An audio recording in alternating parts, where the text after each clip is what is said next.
clerk know which one you prefer, and I will ask the clerk to administer our oaths now.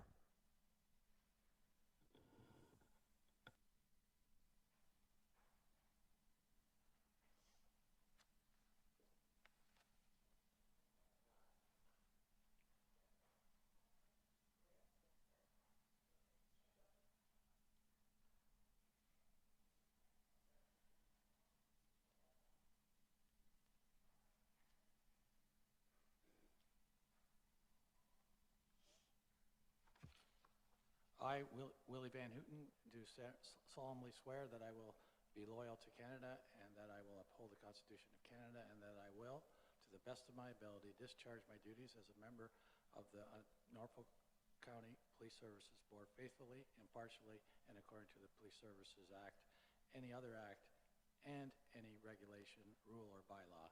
So help me God. Okay, I just put my name in here.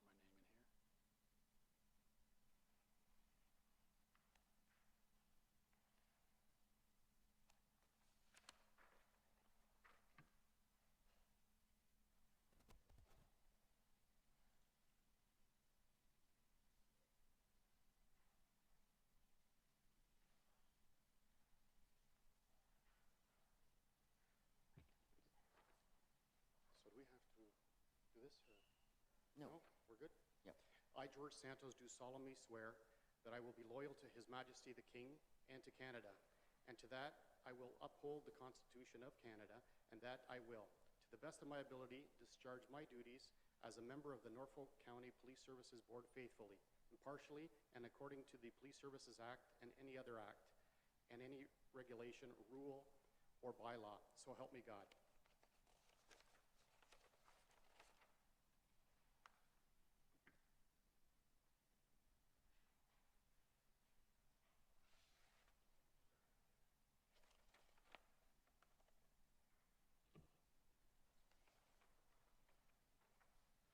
I, Michael Cruz, do solemnly swear that I will be loyal to His Majesty the King and to Canada, and that I will uphold the Constitution of Canada, and that I will, to the best of my ability, discharge my duties as a member of the Norfolk Police Services Board faithfully, impartially, and according to the Police Services Act, any other act, and any regulation, rule, or bylaw. So help me God.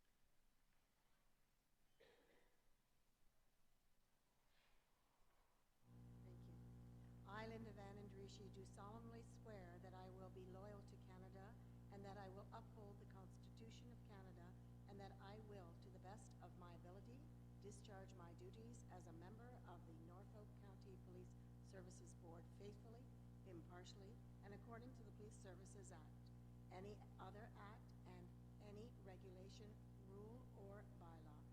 So help me God. It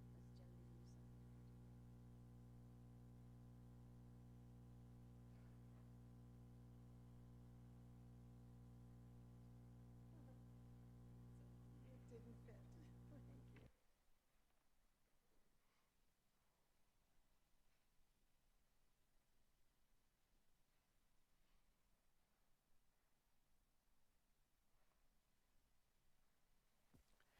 I, Kim Huffman, do solemnly swear that I will be loyal to Canada and that I will uphold the Constitution of Canada and that I will, to the best of my ability, discharge my duties as a member of the Norfolk County Police Services Board faithfully, impartially, and according to the Police Services Act and any other act and any regulation, rule, or bylaw. So help me God. Right here, sign it.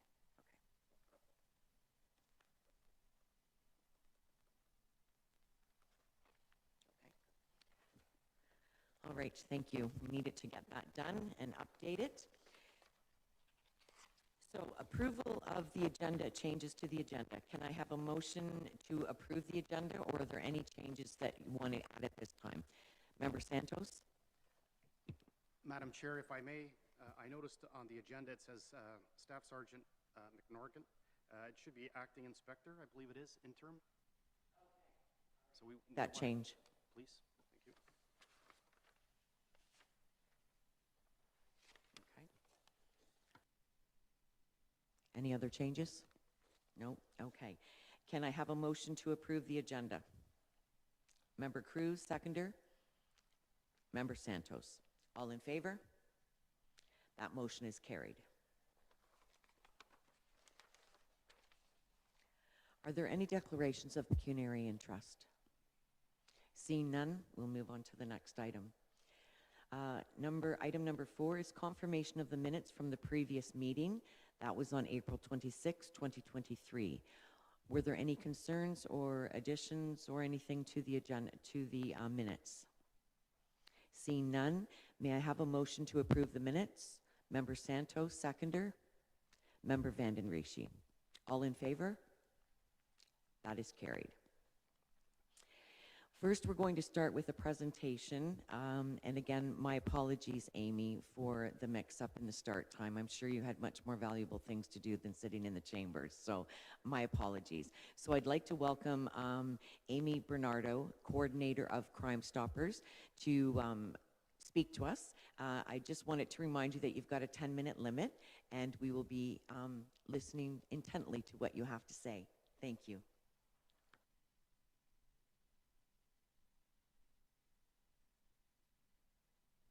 So, sorry, the PowerPoint presentation, does that get put up on? Just verbally.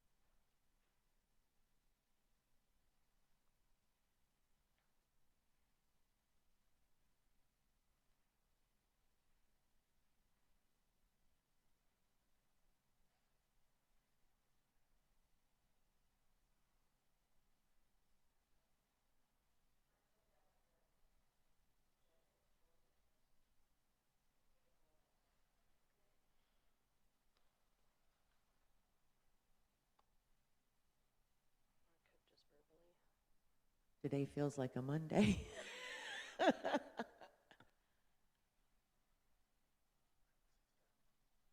yeah, I can start verbally with, I feel everybody's got a copy there. So thank you for allowing me to chat with you all today about Crime Stoppers, just to give you a little more information and knowledge as to who we are and what we do in our communities.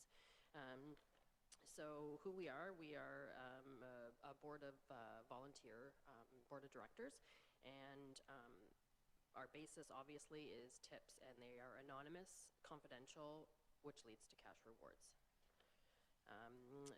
Our motto, or our tagline here is "Say It Here," and that's become our hashtag, and that has sort of become worldwide. So, of course, with the social media, this is something that we're using widely, so you will often see "Say It Here" posted and attached to everything to do pretty much with Crime Stoppers. Crime Stoppers Month is January every year. And this year's theme, it's Stand Up, Stand Together, and very self-explanatory, but we need to work, obviously, as a community very closely with our partners, you know, to make this all work and be successful. So what does the board do? The board is a nonprofit charitable organization comprised of civilian board of directors. So I am the coordinator, but the rest of our board are strictly volunteers, and that goes right up to Canada International Crime Stoppers. Everybody are volunteers with Crime Stoppers, so there are no paid positions.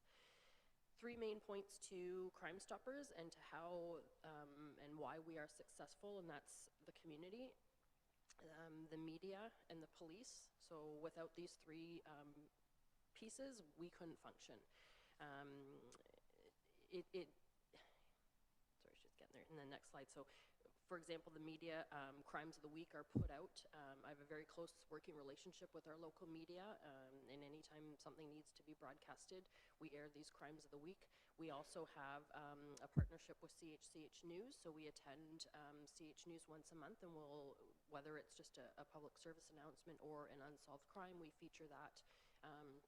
So without the media, we can't obviously do what we have to do to be successful.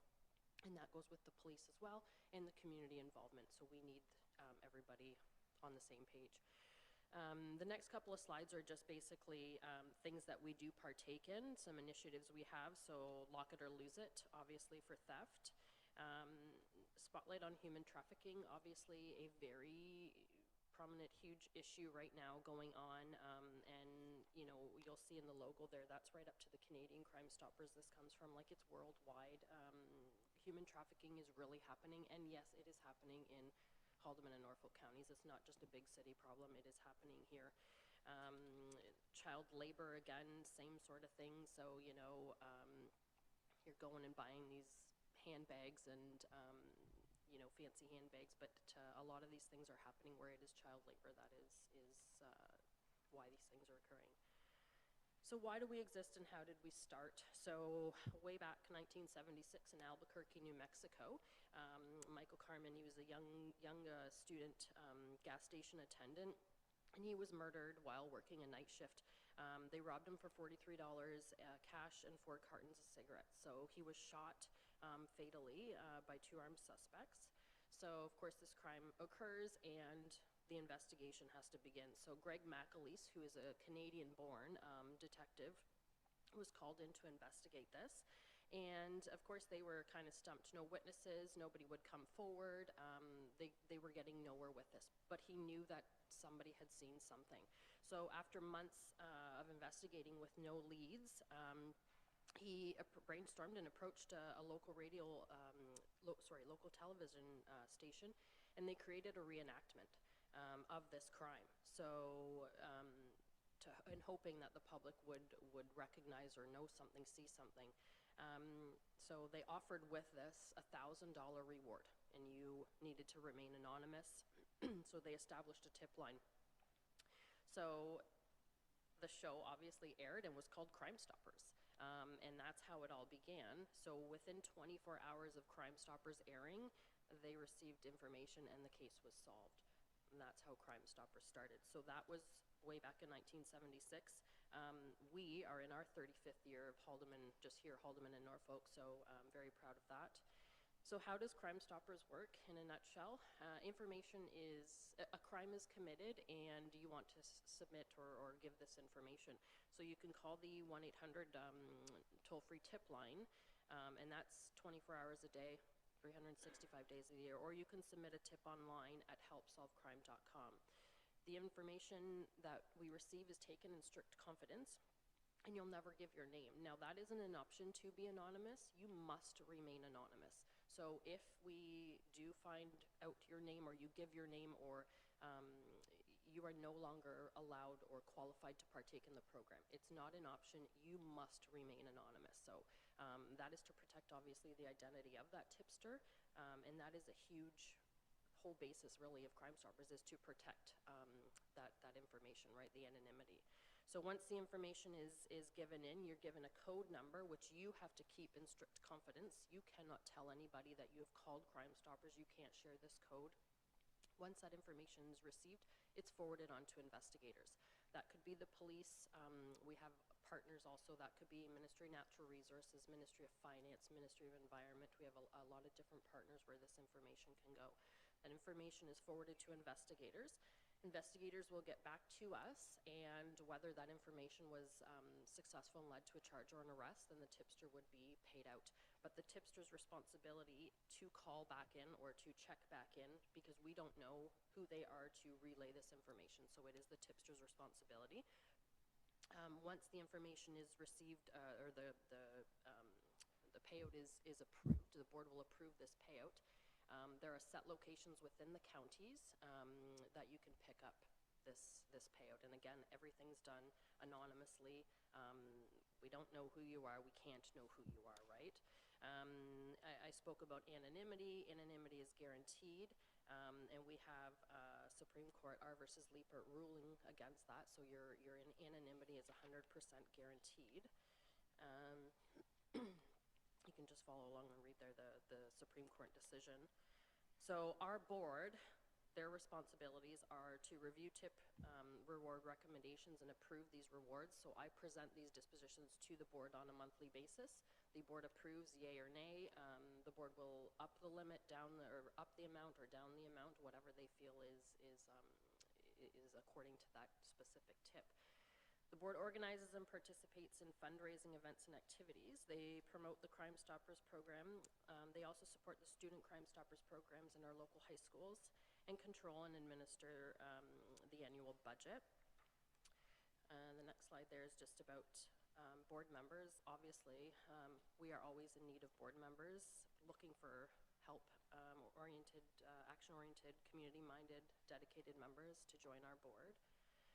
Since our inception in 1988, we have been recognized provincially and internationally. We have won several awards over the course of these years, and very proud of these awards for our small program here in Haldeman, Norfolk. So 2021 stats, I'm just going to kind of go through and touch on a few things. The program works, and these stats are proof that the program works. Just in 2021, we had 45 arrests.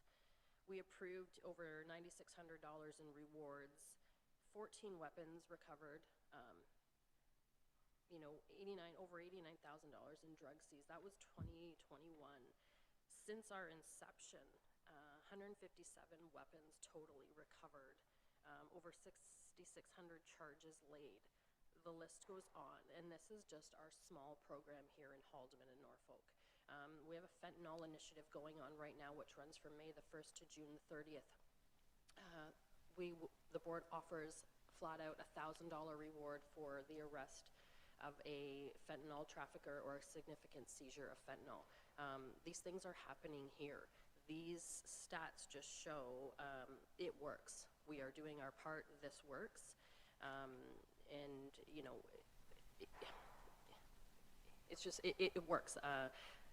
Fundraising, which ties into paying these tips, we receive zero government funding. We rely solely on the community and our events that we are running. We hold several events throughout the year. We do golf tournaments, shredding days. We have various raffles, things like that. But it is very important to where the money comes from, and that's the community. We are solely fundraise. We don't receive any government funding. So, but all those tips are paid out. Every promotional item when we're at our local fairs, things like that, all of that is fundraised money by the board. So we do participate at the local fairs, any kind of little festivals, events. We try to be there and promote the program to educate the public as to what we do and who we are.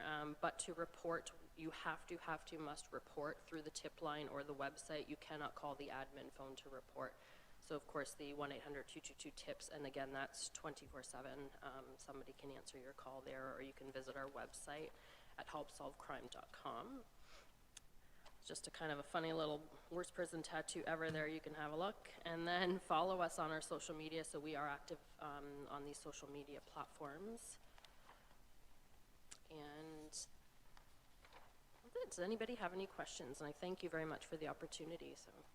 Thank you, Amy. That was very informative. Questions? Member Cruz. Yes, thank you. Through the chair.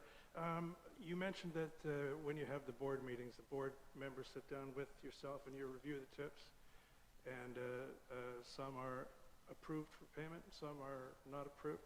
Is there an approximate percentage, or most approved, or?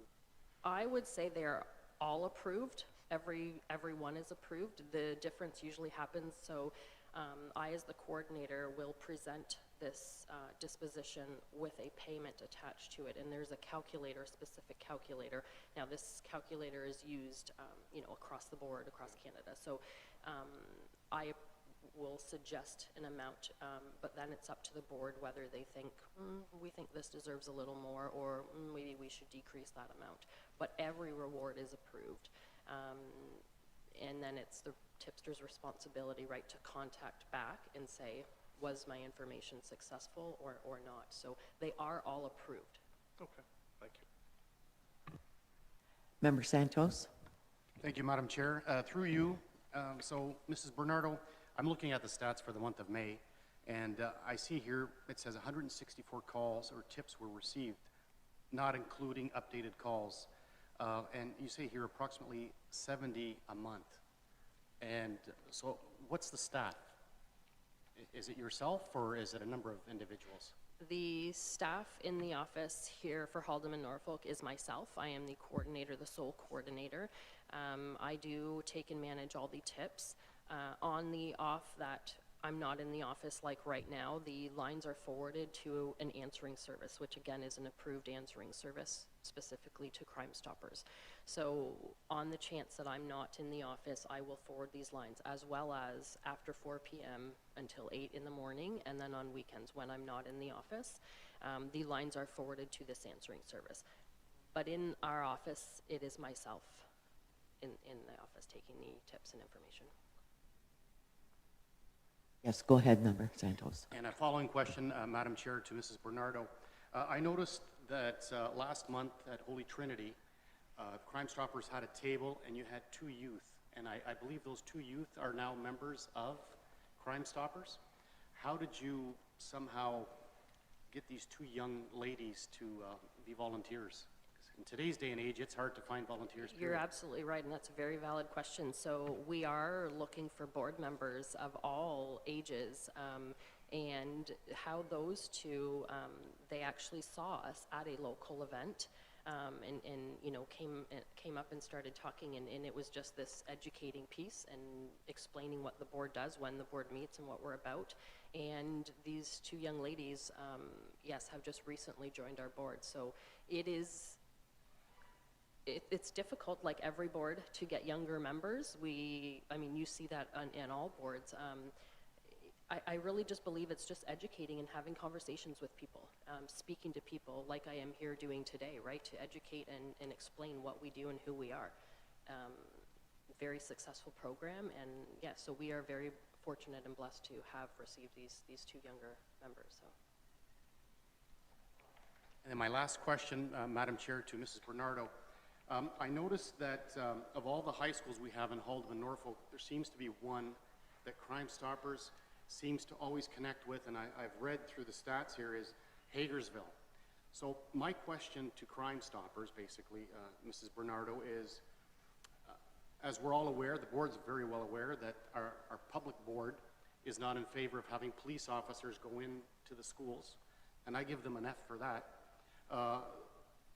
So my question here to Crime Stoppers is, how can we connect with the Catholic board and Norfolk and also Haldeman in getting high school students involved with Crime Stoppers? Because it's a golden opportunity at a young age, and those young ladies that I saw with you at Holy Trinity, I was impressed. So at one point, and this was before my time, I think every school in Haldeman and Norfolk, we had a high school Crime Stoppers program. Over the years, that has obviously dwindled, and yes, you are correct. Hagersville is the only current program right now. A big part of that, why they are successful, and they've always been successful, so we need a teacher or teachers to take on this program. So the high school programs, they're not there to report any crimes or to be that middle person. They are there to report, or to promote the Crime Stoppers program within their community. Their community is their high school, so they're to promote Crime Stoppers within their little community. And unfortunately, without a teacher to jump on board and be part of that, it becomes very difficult. We attend the local high schools to do a similar thing as to what I'm doing here today, to educate, to explain the importance of it. Unfortunately, without the buy-in or a teacher stepping up to take that on, the group can't function. It will not work.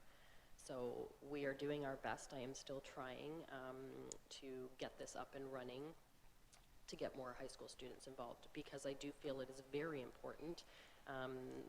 The human trafficking seminar that we were talking about there, like, this stuff's happening at a young age and in our local schools. I really feel it's important to educate. So yes, we would like to get more of the high schools involved, and we are working at that. Thank you very much. Thank you for asking that question about how to get the schools involved. And I do know that in Hagersville, Janice Schrader, yes, I believe it was the teacher contact point, and she was very involved and really made it a point for Hagersville to continue their involvement. And Right. so that's been nice to see. So Yes, and that has continued. Obviously, different teachers now, Yeah. but yeah, is very successful. Very yeah, successful. she did a great job Yes. getting it off the ground. Willie, member Yeah, Van Houten. Yeah, thank you, Madam Chairperson.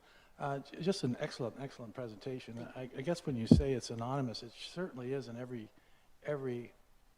which way of the word. So no one should be afraid to call in at all, right? Absolutely not. It's so well done that way.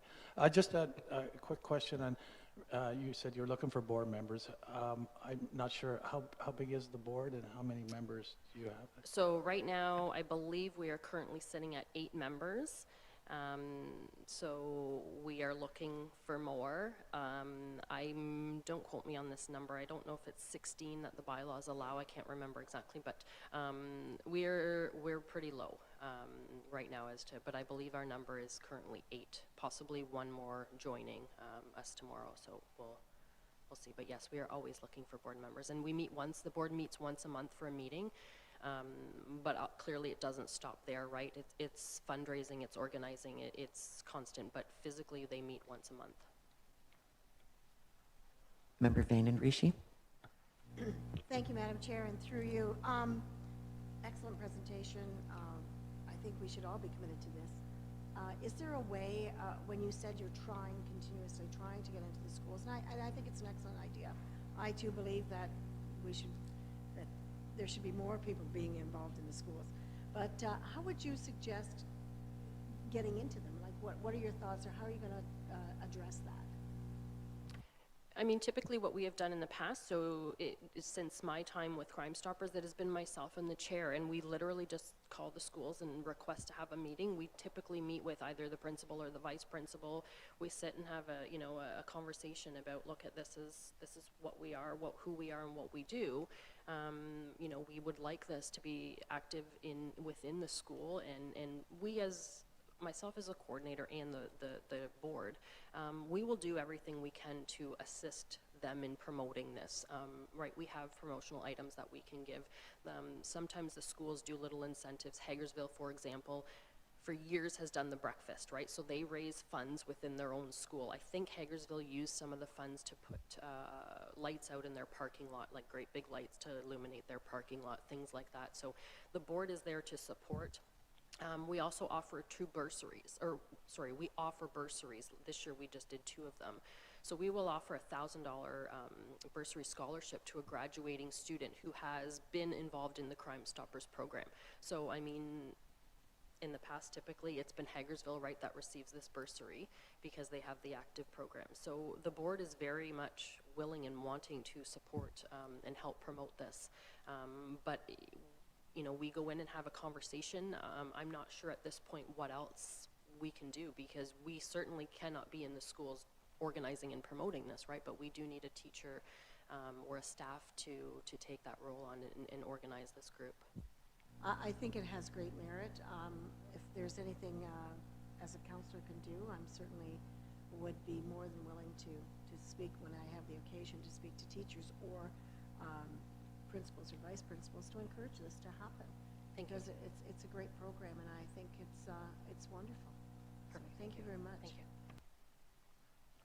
Okay, seeing no more questions, thank you very much. And before you go, could you please give us some details on the upcoming golf tournament? I sure would love to do that. Yes, so our upcoming golf tournament this year, we've decided to switch things a little bit, and we've sort of the board has renamed the tournament. So this year's tournament is August the 18th. That's in Cayuga, and we're going back to the original old pre-COVID format. Shotgun starts. It's $120 a golfer, and that includes your lunch, your cart, and dinner, and a tax receipt. So this year they've decided to rename it, and we're acknowledging our first responders this year. So clearly there's been a lot going on in that world. In most recent, and the board just felt it was an appropriate time to rename this. So we are acknowledging our first responders. And without the fundraising events like that, that is one of our biggest fundraisers. You know, the board can't function. We need these funds. So, yeah, we'd love for everybody to come out.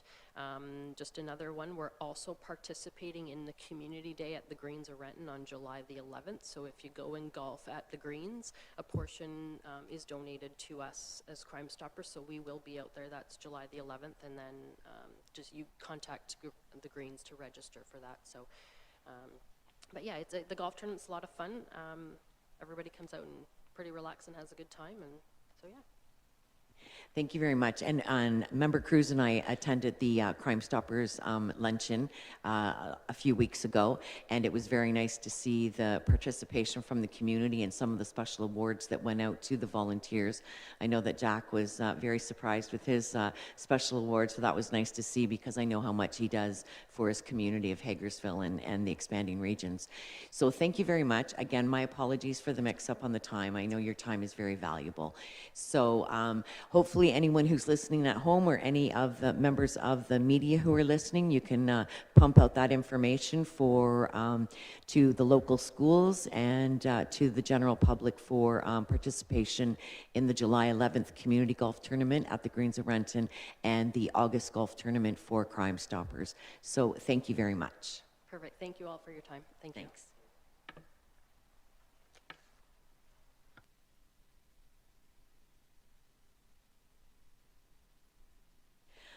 Okay, coming up next, we have one deputation, and this is item 6.1, and I'd like to call to the podium Jean Montgomery. Welcome, Jean. And again, my apologies to you. I know your time is very valuable, so my apologies about the mix-up. No problem at all.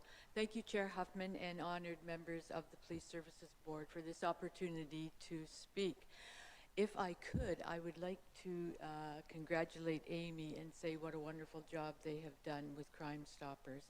And, you know, I sit on a committee at the Grand Erie Board that I would say vets people coming into the schools. So it might be a great opportunity to go through that committee and see, do a presentation and see what we could do to get these reenacted in the schools.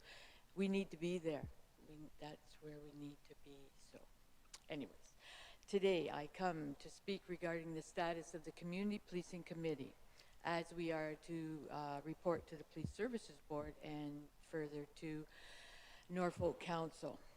And as the chair, I have previously presented concerns to Norfolk Council. Excuse me. I inquired but have not been informed of the status of this committee, and there has been no communication to members.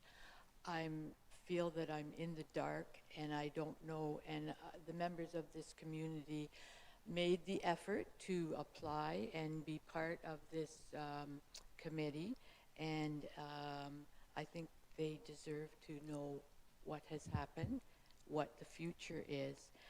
I've read the minutes that funding has been revoked, and that's fine, but no clear indication of the status or dissolution of the committee. And it would just be, we are to report here, and I just want to report that we don't really have any direction or I would just like some information as are we proceeding, how we can, yes, I would just like some direction. Fair enough, thank you. All right, there is a bit, I'll just give a little bit of a background here, is that the community policing is actually under council in terms of that discussion that occurred.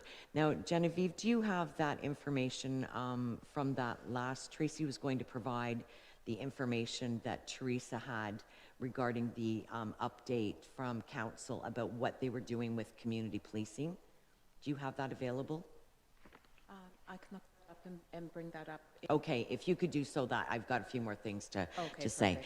So during our budget discussions and looking at our community groups and committees, it was voted on by council to not continue with the community policing committee.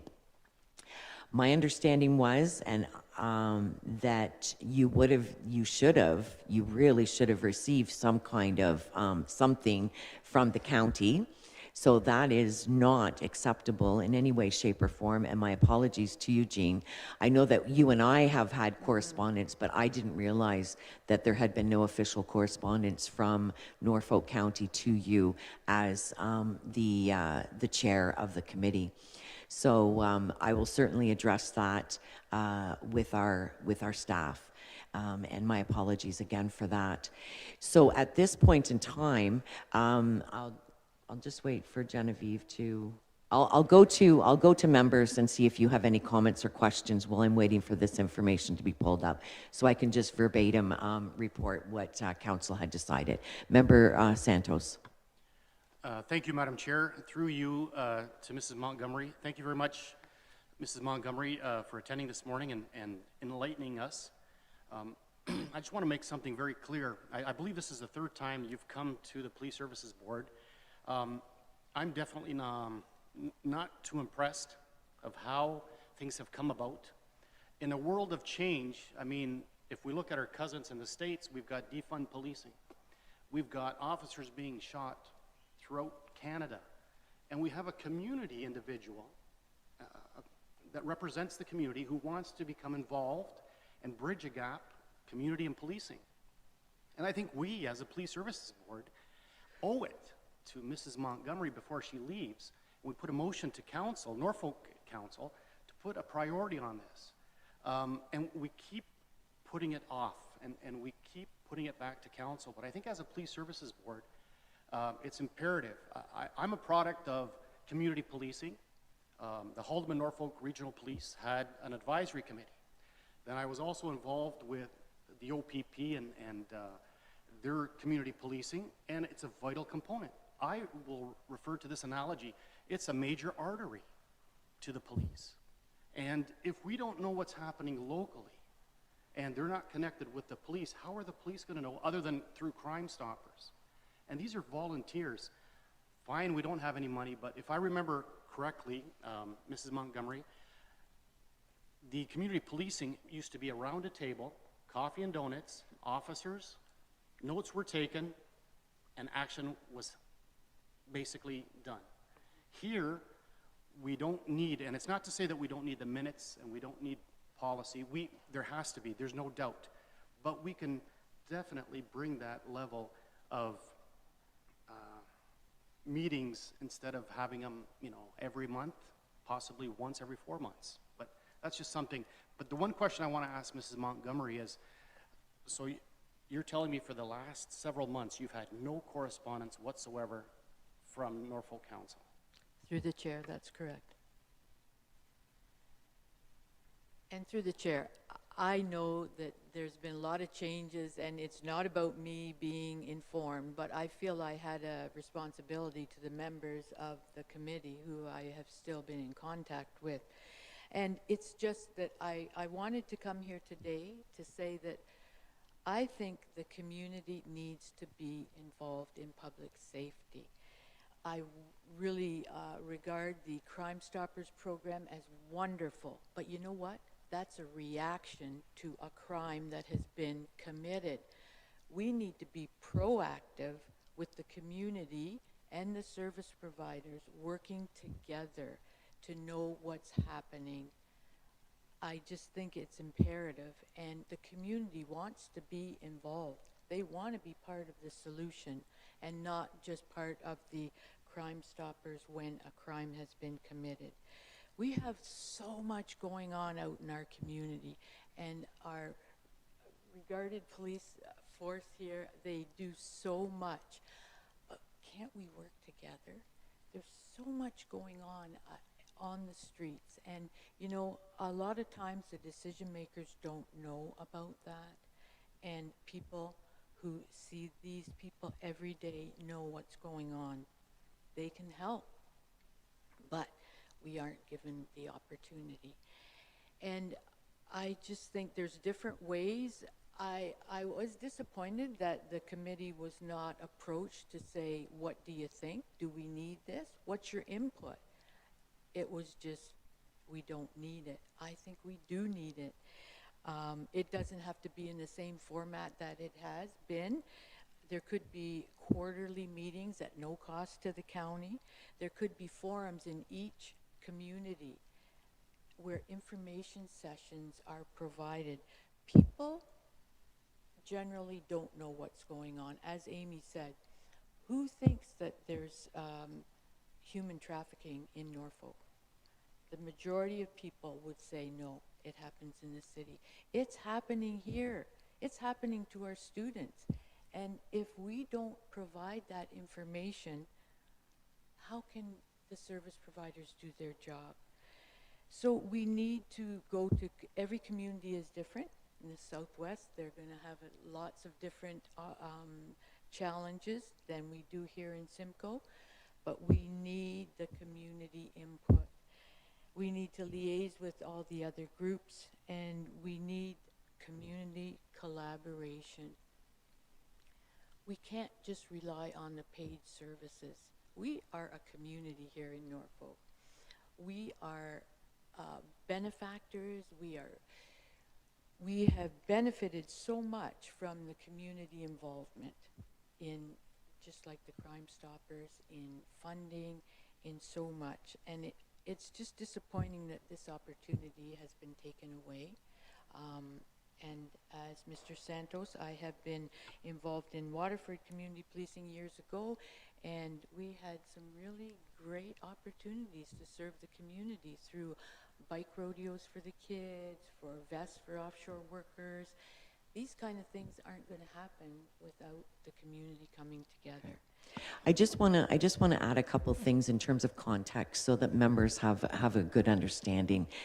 When this came to council, the reason it's a committee under council, the community policing, and there needed to be new terms of reference done, etc. It can't just be anymore just sitting around with coffee and donuts and the police stopping in. We're past those days, and we don't have the authority to just run an ad hoc committee like that. So what was happening, the information that was given to council through our previous clerk, Ms. Olson, and staff, was that the community policing group wasn't able to achieve quorum on regular basis, and it wasn't able to just kind of function in the way that it used to. Many of the things that Jean's talking about are things that haven't happened in the community for a long time. So that is why my understanding is, and Member Van den Riche can correct me if I'm mistaken, that was where the decision around the council table came to dissolve the community policing. Not that anyone thinks that community policing is not important, but it was looking at different ways that we could use our funds in a more productive way and serve our community to the best of our ability. So I'm just, and Genevieve, what have you been able to pull up? Does it have the? Okay.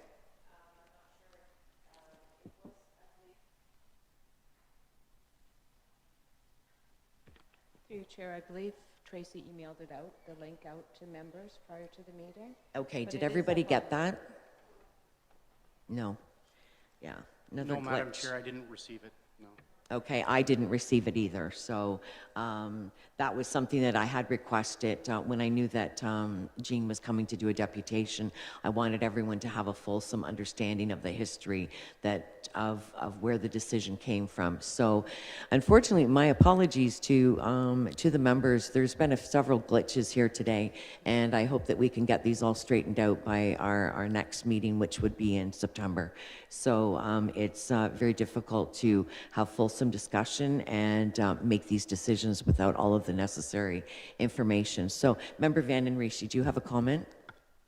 Yes, Madam Chair, and thank you. And through you, the situation was kind of related to us that you did have difficulties getting quorum, and there was issues, and the idea of contacting with all of the area, because it's a vast area.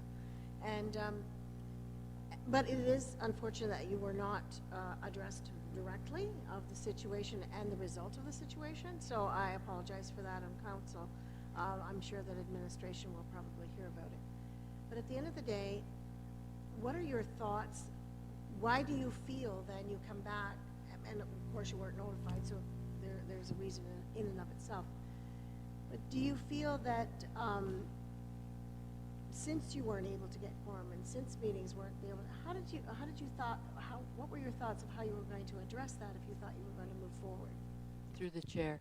I would say the committee was disenfranchised because of the formality of the process. When people had to speak through the chair, we had the former chair of the Grand Erie School Board on our committee, and she said she didn't appreciate that. She wanted to have discussion. She wanted people around the table, just general folk that weren't used to a very prescribed setting. And we did have people, and I would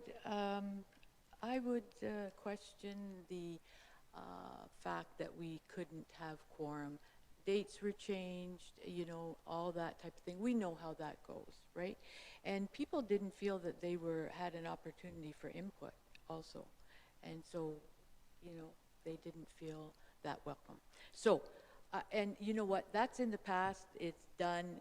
I just would like to have some indication, will there be an opportunity for the community to be involved in, we don't even have to call it community policing, public safety or the wellness of our community.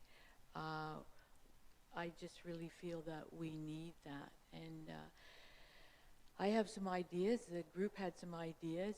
We discussed, because people were not feeling that they were contributing to any change. We don't want to sit on a board and rubber stamp what's going on. We need to be informed and we need to provide information. Member Vanden Rishi? Thank you, Madam Chair, and through you, and I hear you. And I would suggest personally that what it sounds like is you want a sit-down roundtable discussion group. You really realistically don't want to form a specific group that requires the chair, the rules, the regulations, everything goes in it. But is it not possible for you to gather people through the community and have a group, an ad hoc to yourself, or whatever, that could make a report once every quarterly to the board, or to the council, and then telling us what's going on, and maybe that can be furthered. But for the moment, and under what we understood, it wasn't making sense. And I think, and I hear from you that you didn't like the rules and the regulations that went with it, how to operate that type of meeting. So therefore, create something else that can gel with what you really want, your group really wants to do, and maybe form something that can report back to council. Thank you. Member Santos? Thank you, Madam Chair.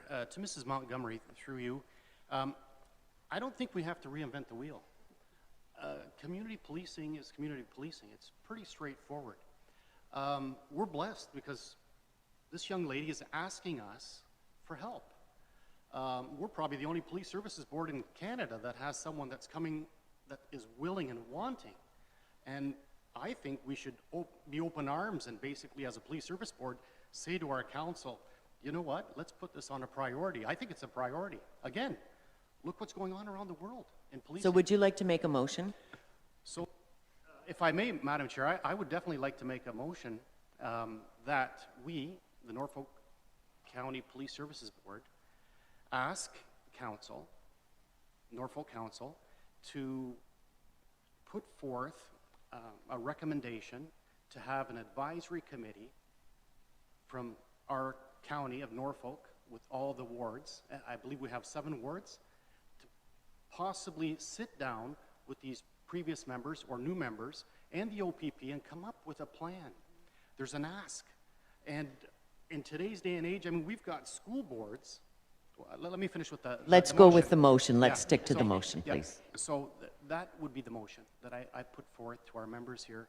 It's imperative. The report is up on the screens. Do we want to First of all, okay, so the motion, did you capture that, Genevieve? Through you, Chair. Member Santos, I have that the Norfolk County Police Services Board asks council to put forth a recommendation to have an advisory committee to possibly sit down with previous members of the Community Policing Committee. From the different wards, the 7 wards.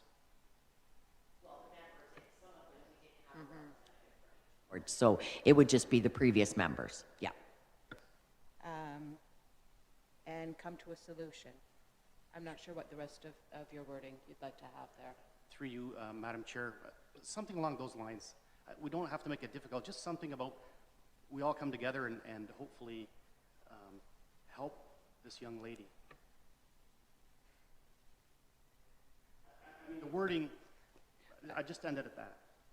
She's looking for support, and I fully give her support. We have to stick to the motion, so do we have a seconder for the motion as it reads now? Is that a second? Member Van Houten? I second it, thanks. All right, and all those in favor?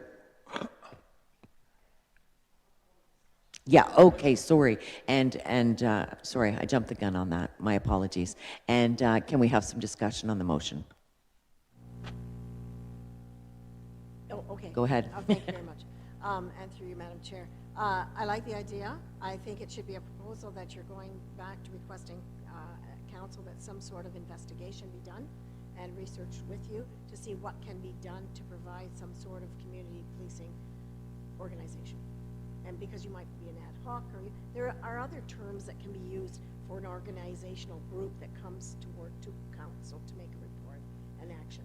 So I think it's more or less coming back to council, making a review of what is possible.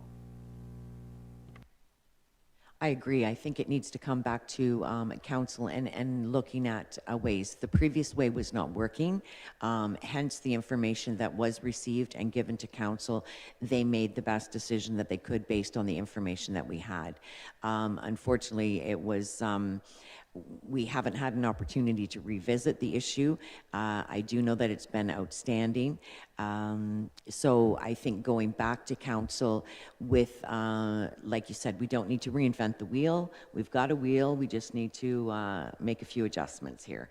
So we have any other discussion? We have a seconder for the motion. Member Van Houten, would you like to speak?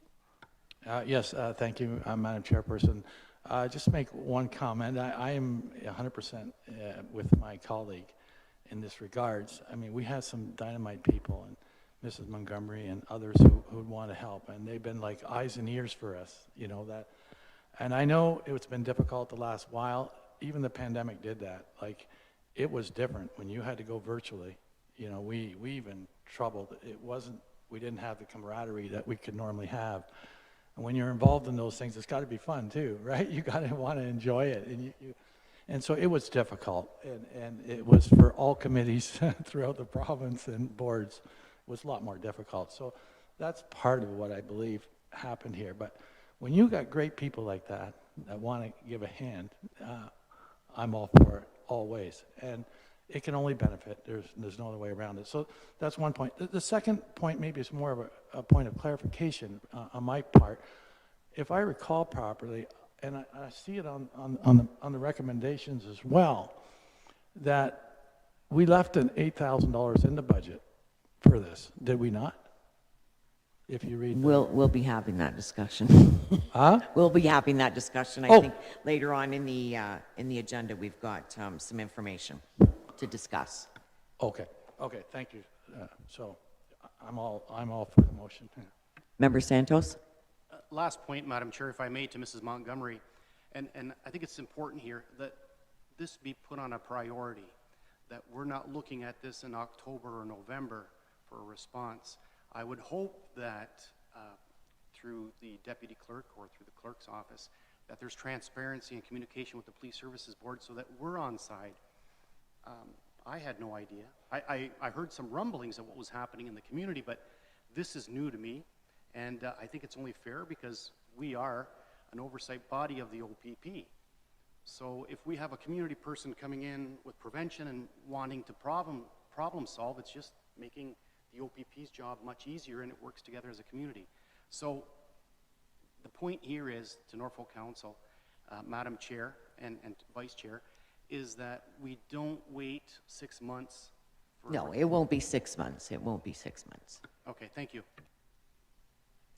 All right, so with that, having had discussion, and we have a motion on the floor, we have a seconder, all of those in favor of the motion.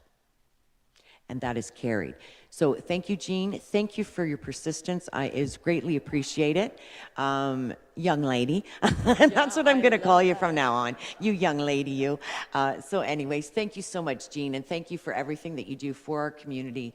And I appreciate it. And we will definitely be in contact. I'll have some discussions with our new clerk as to ways that we can kind of look at the wheel and see where we can fit in and make it community friendly and user friendly, and do the best that we can to bring this forward. And for those who aren't aware, my previous campaign, community policing was part of my agenda, and I do feel very strongly about it, and that is something that I hope that we can bring back to the table. So thanks, Jean. I thank you, Chair Huffman, and everyone with their comments, and I especially thank the OPP. We need to work together, and we can do that. And what's happened in the past is in the past, so we can move forward and provide a safer community for everyone in Norfolk. So thank you all. Okay, next on our is consent agenda is item 7.1. It's operational statistics and highlights 2023 April and May, it should be, and that would be Acting Inspector McNorgan. Would you like to speak to that? Thank you and good morning. Yes, absolutely. I'd love to share some high-level highlights over the last couple of months. Thank you, Madam Chair, to the board. If I could, prior to doing that, provide just a couple of really quick staffing updates. The first would introduce the gentleman to my left here. As you know, I'm the interim detachment commander now, as we wait to identify a permanent inspector. So with that, it left my staff sergeant spot vacant, and Craig Yannicki from Brant Detachment is in my chair for a couple of months until we sort out who's going to be sitting in the chair that I'm sitting in now. So to introduce to the board. He comes with a wealth of knowledge and years of experience, 24 years, I think. And I've known Craig professionally and personally for a while, and he's done a great job so far. Thank you so far for what you've done. Another update, as I think everyone would know, that Ed Sand, who was our community safety officer and media officer, was promoted last month to the rank of sergeant and has gone on to West Region headquarters. So with that, we have identified Constable Andrew Campbell to be our community safety officer and media officer, and he's doing a great job so far under the tutelage of Ed Sanchuk. And I know you in Norfolk, we really pride ourselves on community engagement, media posts, etc. So you'll see his name and face, and I just wanted to, although he's here, introduce him to as well, that you'll see of him.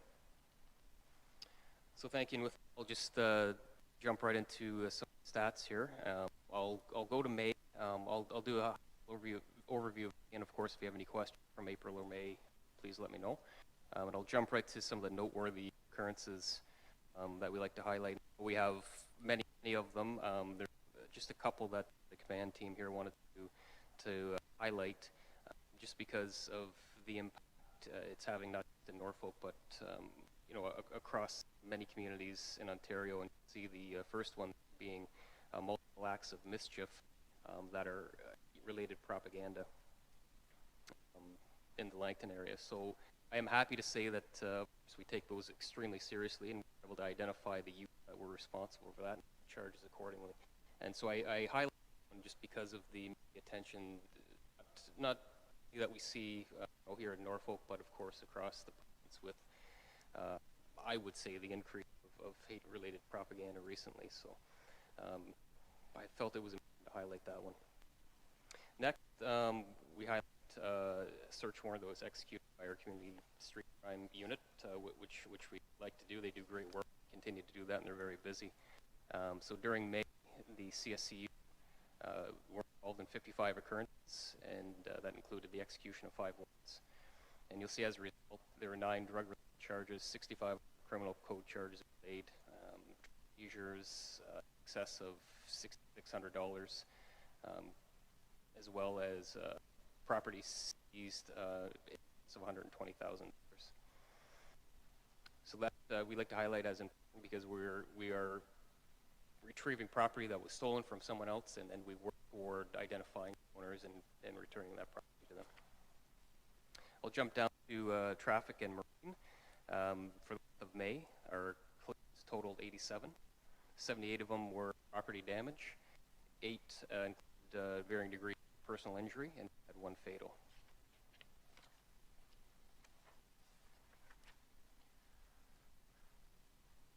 So the next page just highlights some stats and whether there's an increase or decrease from the previous, from May of 2022 or year to date. We unfortunately do see a slight increase.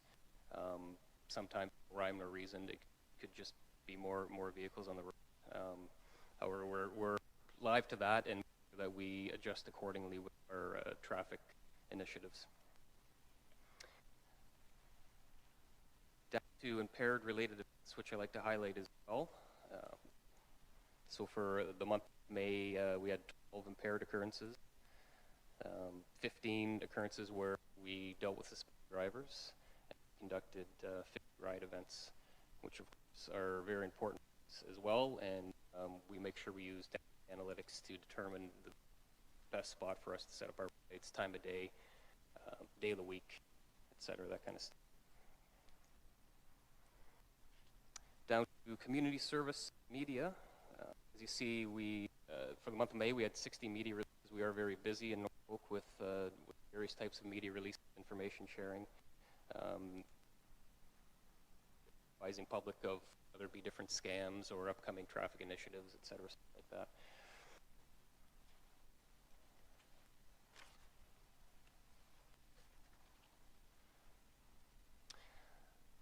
Well, their highlights under media, we do an anti-human trafficking awareness night. We did Coffee with a Cup at Uncle's in Port Royal, which was very successful. Myself, Acting Inspector Jen Nemps at the time, and Staff Sergeant Fox went down. I think it was not only a good time, but it was quite fruitful. We got good information, and were able to direct some people to some good resources. We highlighted Beach Day, although that was in early June. Of course, media-wise, we to start our media campaign in advance of that, just for safety reasons. So we were very heavy into that in May as well. Also did an OPP recruitment seminar, which, like many other businesses and companies, were struggling to get people to apply. So make sure that we do recruitment seminars to encourage people to apply, specifically to the OPP. Some public education campaigns. A highlight in May for sure was the conclusion of our Citizens Police Academy, and I know, Chair, you were there, all of myself and Staff Sergeant Fox, where we saw 60 individuals complete the program with their certificates.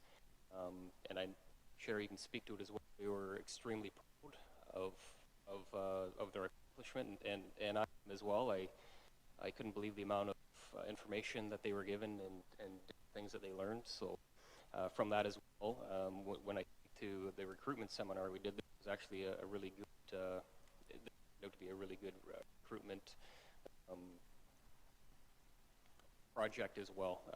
We certainly had people come up and tell us that they're going to apply in their future to the OPP. Countless other efforts dedicated to campaigns such as robbery prevention.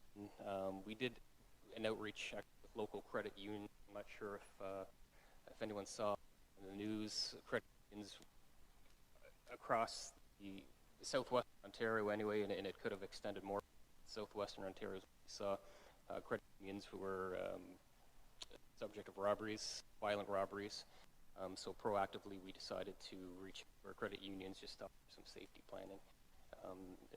that in the unfortunate, horrific event that it happened somewhere here. So we wanted to get ahead of that before we had to be reactive.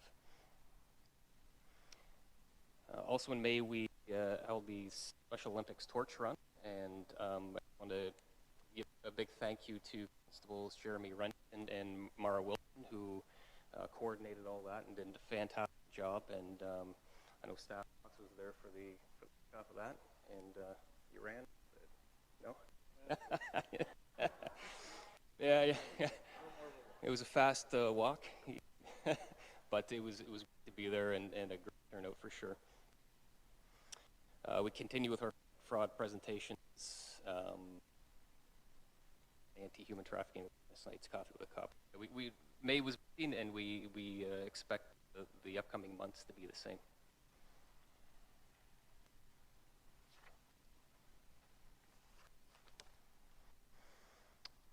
So on to community mobilization and MSER. I know Chair will speak to the MSER grant later, but you'll see in these stats how important that role is here. Constable Shauna Polton is our community mobilization officer that works closely with MSER as well in identifying and providing alternate resources that can free up frontline officers to deal with other issues. So stats-wise, for the month of May, looks like we had a total of 32 requests. What I want to highlight, though, is the diversion from hospital, and that's 94%, which is fantastic, because what that means is 94% of the time, we meaning frontline officers, weren't sitting with an individual who was in crisis in the emergency room waiting for them to be seen. So the MCERT program, to me, that's one of the biggest benefits, is that they're able to divert individual cases, get them the support they need without having to sit in the emergency room. So it fits not only the police, but the individual as well.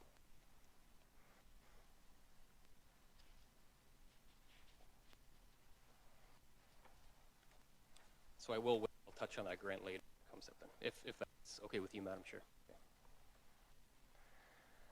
Okay. Next, we look at our traffic initiatives. So we have, for ones, our provincial traffic safety campaigns are the ones that the entire province is currently. We have one ongoing that focuses on saving equipment. So we create an operations plan, direct our officers specifically over long weekends to monitor, enforce where necessary, educate where necessary for anything under the Highway Traffic Act. We generally focus on impairs and aggressive driving, distracted driving, and lack of seatbelt use.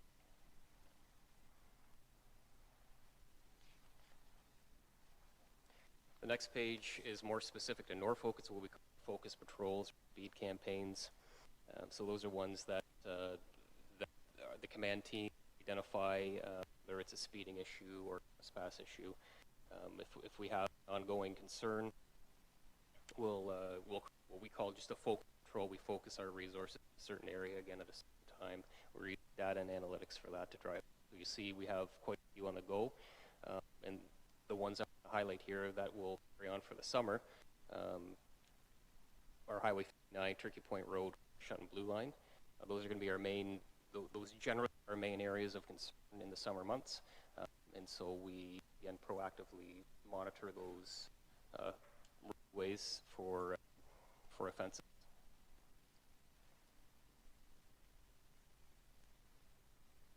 So some detachment pressures, as usual, a lot of vacation in the summer. Still try to get our training done as well. All well ensure that there's a sufficient number of officers on the road for public and officer safety. So like I said earlier, we're waiting on the announcement of a new detachment commander. And we continue to support the detachments who may be in need for various operational pressures as well. Currently, we're planning for Canada Day in Port Dover and Pop as well. So the summer hard and fast, and we have to plan well in advance, and we're doing so. And I can assure you that we'll be out there in full force for Hawk or for Canada Day event for public safety for sure. And so with that, Madam Chair, those are the stats for May, and I'm happy to take any questions for either May or April. Okay, thank you very much for that update. We do have a few questions. Member Cruz. Thank you, Chair, and through you, I'm just pleased to see in the community safety and mobilization hours the number of, both in April and May, the number of foot patrol hours is increased, I think, which I like to see the uniforms out on the streets in all the communities, Simcoe, Port Dover, Delhi, and I think everybody likes to see that. And also the increase in the number of ride hours and ride programs and ride stats, fabulous stuff. Very pleased to see that. Just a comment. Thank you very much for your comment. Member Van Den Rishi. Thank you, Madam Chair, and through you. Thank you for the report. I'm, of course, new to all this, so when you're doing your reports and your statistics, is there a report that tells us where we have the most significant accidents and what's number one, number two? There's certain areas that are more prone to accidents than others. Do you keep a stat on that? Thanks for the question, and through you, Madam Chair, to the board. Yes, we do. That is how we're able to, I guess, pinpoint areas of concerns, whether it's an intersection related or otherwise, and that is, from that data, we will create what we call our focus patrols. So let's, for an example, if there's an intersection controlled by a stop sign only for one road, and we continually have vehicles maybe going through the stop sign or stopping and proceeding before they should and causing collisions, we will work with the road safety committee as well. But from a police perspective, we could do what we call a focus patrol, monitor the intersection, help educate and enforce where necessary. If I may, Madam Chair, I was specifically thinking of McDowell Road or County Road number 1 and the intersection of that would be Forestry Station Road. There's been a number of accidents there over time, and I know we've got as much mitigation as we can on that particular section, but I'm just curious about the stats that would be related to some of those intersections, because, and what more can we do? I mean, we educate, we put the rough strips in, and we there's a new modern one out now that's kind of red dotted or whatever that goes on the post below, and it kind of makes a motion or something. We saw that yesterday, remember? And that seemed good as well. And I'm hoping we can employ some of those. So those statistics would be important to us for the road safety to be able to get some of those up. So that would be good to me. And then my next question is, if I take a look at the speed campaign, you have one in Waterford, but you have no charges or warnings there. Was that a calm couple of days, or was that just a misprint? I'm looking at page, I guess it would be 1, 2, 3, 4 of double section. It says Norfolk County Community Safety Engagement Report. We see that, and thank you for bringing that through you, I'm Chair. That we, at the time of this report, we wouldn't have had the stat yet. Okay. Because the campaign was June 21st and 22nd. Okay, so you're just measuring that for next time. Okay, perfect. Thank you very much. Member Santos. Thank you, Madam Chair. Through you to our Acting Chief McMorgan. And I just want to make sure it's McMorgan, because we have here McNorton, but it's McNorgan, correct? G. Okay, thank you. Just want to make sure. The question I have is, now it's not numbered, but the report that was given to us this morning, that's dated June the 26th of 2023, the last page, and this concerns me, and it's fatals. Year to date, and we're speaking of the month of May, we have 4 fatals so far this year. Now, my question here is, the fatals are related to, are we talking speeding, alcohol, or just a number of, if you can answer that, Deputy Chief. Thank you for the question. Through you, Madam Chair, just to confirm, so fatal collisions, Mr. Santos, just so I can confirm what you're reading as well, a year-to-date increase of 2?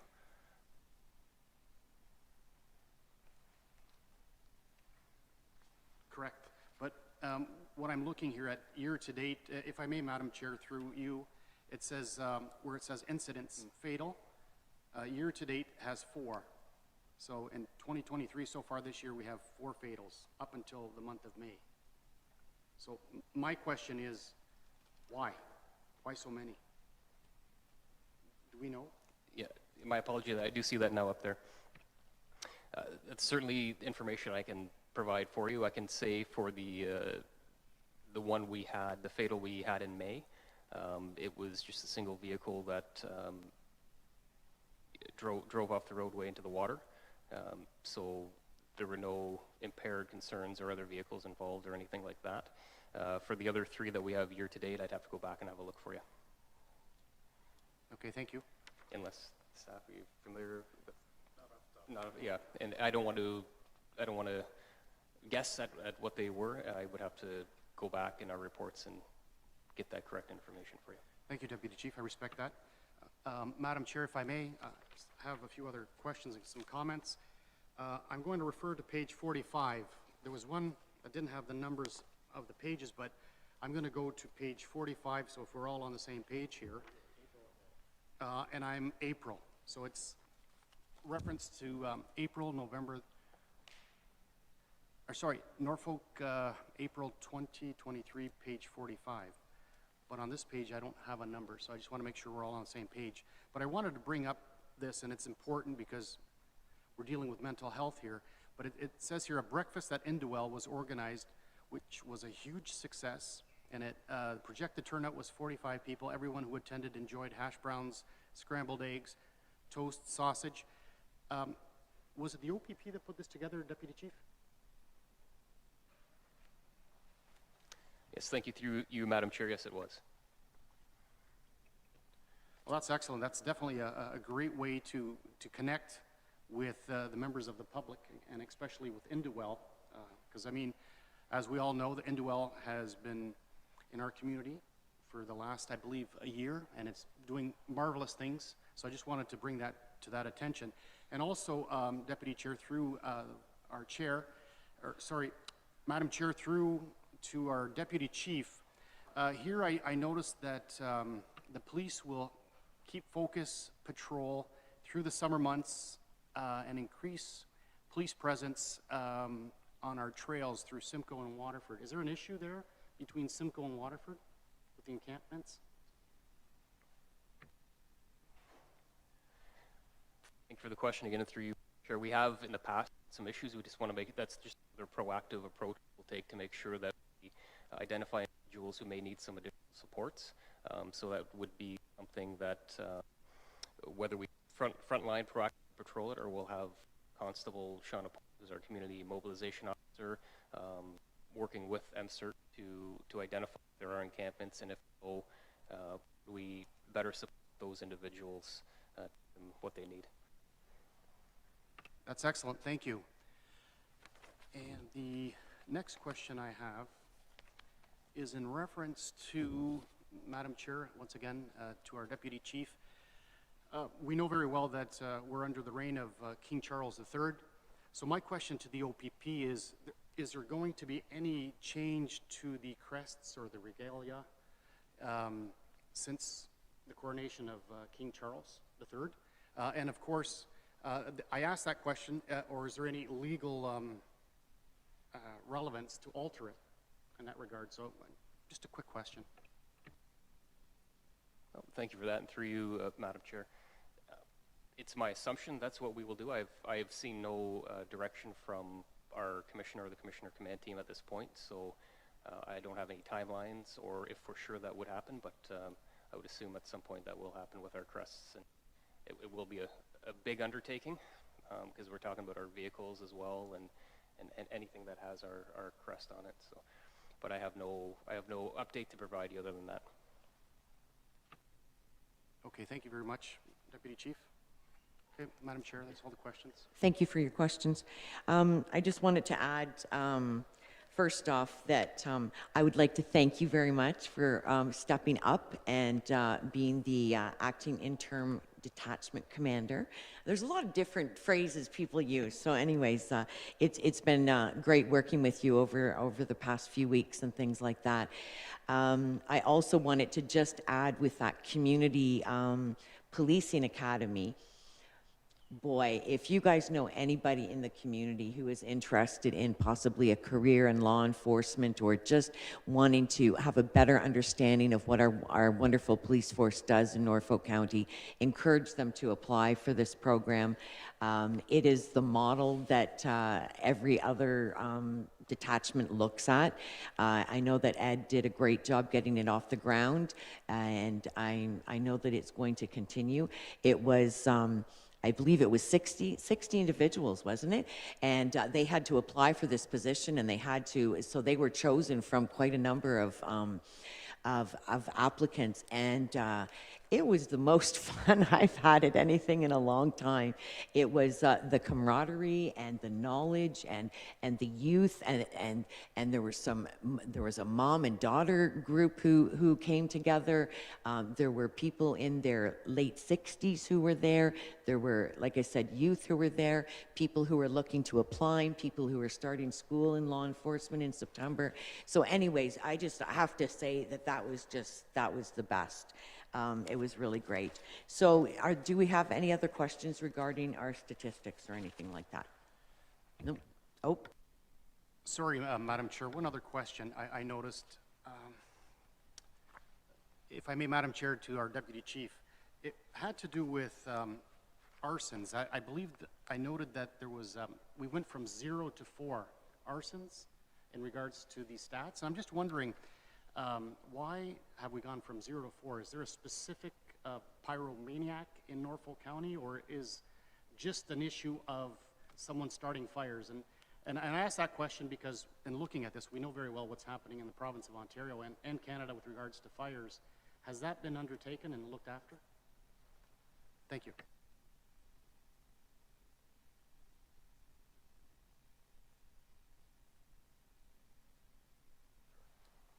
Thank you for the question, and through you, Madam Chair. So I was consulting with Staff Fox about that as well. We are aware of those. There's at least 2 of them that are related, and I can tell you that our crime unit is working very hard at, and I think they're very, very close to identifying who is responsible for that. I don't want to say too much more because it is under investigation still. However, I don't believe that Norfolk has a pyromaniac or anything. It's they are specific to a specific property, the same property, and we're working at that. Thank you, Chief. All right, thank you very much for that update and for the great questions. So can I have a motion to receive this report? Member Van Houten, seconder. Member Cruz, all in favor? And that motion is carried. We have item number 8, reports deferred from the previous meeting. We have none. Item number 9 on the agenda is items for consideration. 9.1 is the 2024 budget, a preliminary discussion. Whoa, this has been an issue that we have been trying to get resolved since I joined the board. And I know I can see Member Van Houten kind of nodding his head in agreement. It's just something that has been eluding us in terms of getting everything taken care of. So Genevieve, would you like to speak to this and kind of bring us up to date, and hopefully we can get a solid discussion today and a solid decision going forward? Thank you, Chair. Yes, I can provide a little bit of background. The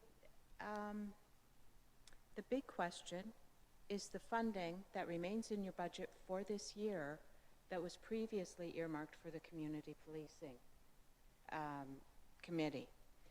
So just on the screen here, I'll go through this report that went to CIC and then was approved by council when it was time to dissolve that community policing committee. This was before I arrived, but I'm just looking back and rounding up some information as we can go forward. And what what council decided was that they would go with option 1 of this report. So the report is basically council agreed and passed the resolution that surplus funds from the previous local community policing committee in the amount of $14,492.06 be used for approved community safety related projects and initiatives as determined by council, with the understanding that any unused funds at the end of 2023 will be returned to the county's general revenue. And further, that council approve option number 1 with relation to the $8,000 budget item in the 2023 Police Services Board budget allocated for the county's Community Policing Committee.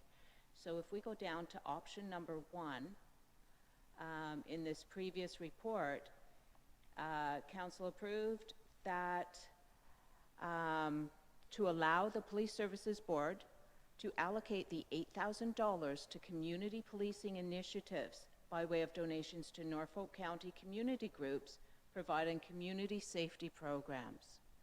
So at this point in time in 2023, none of those funds have been allocated or directed that I'm aware of, and this is the first full meeting that I've been at. So is that correct, Chair? Yes. Okay.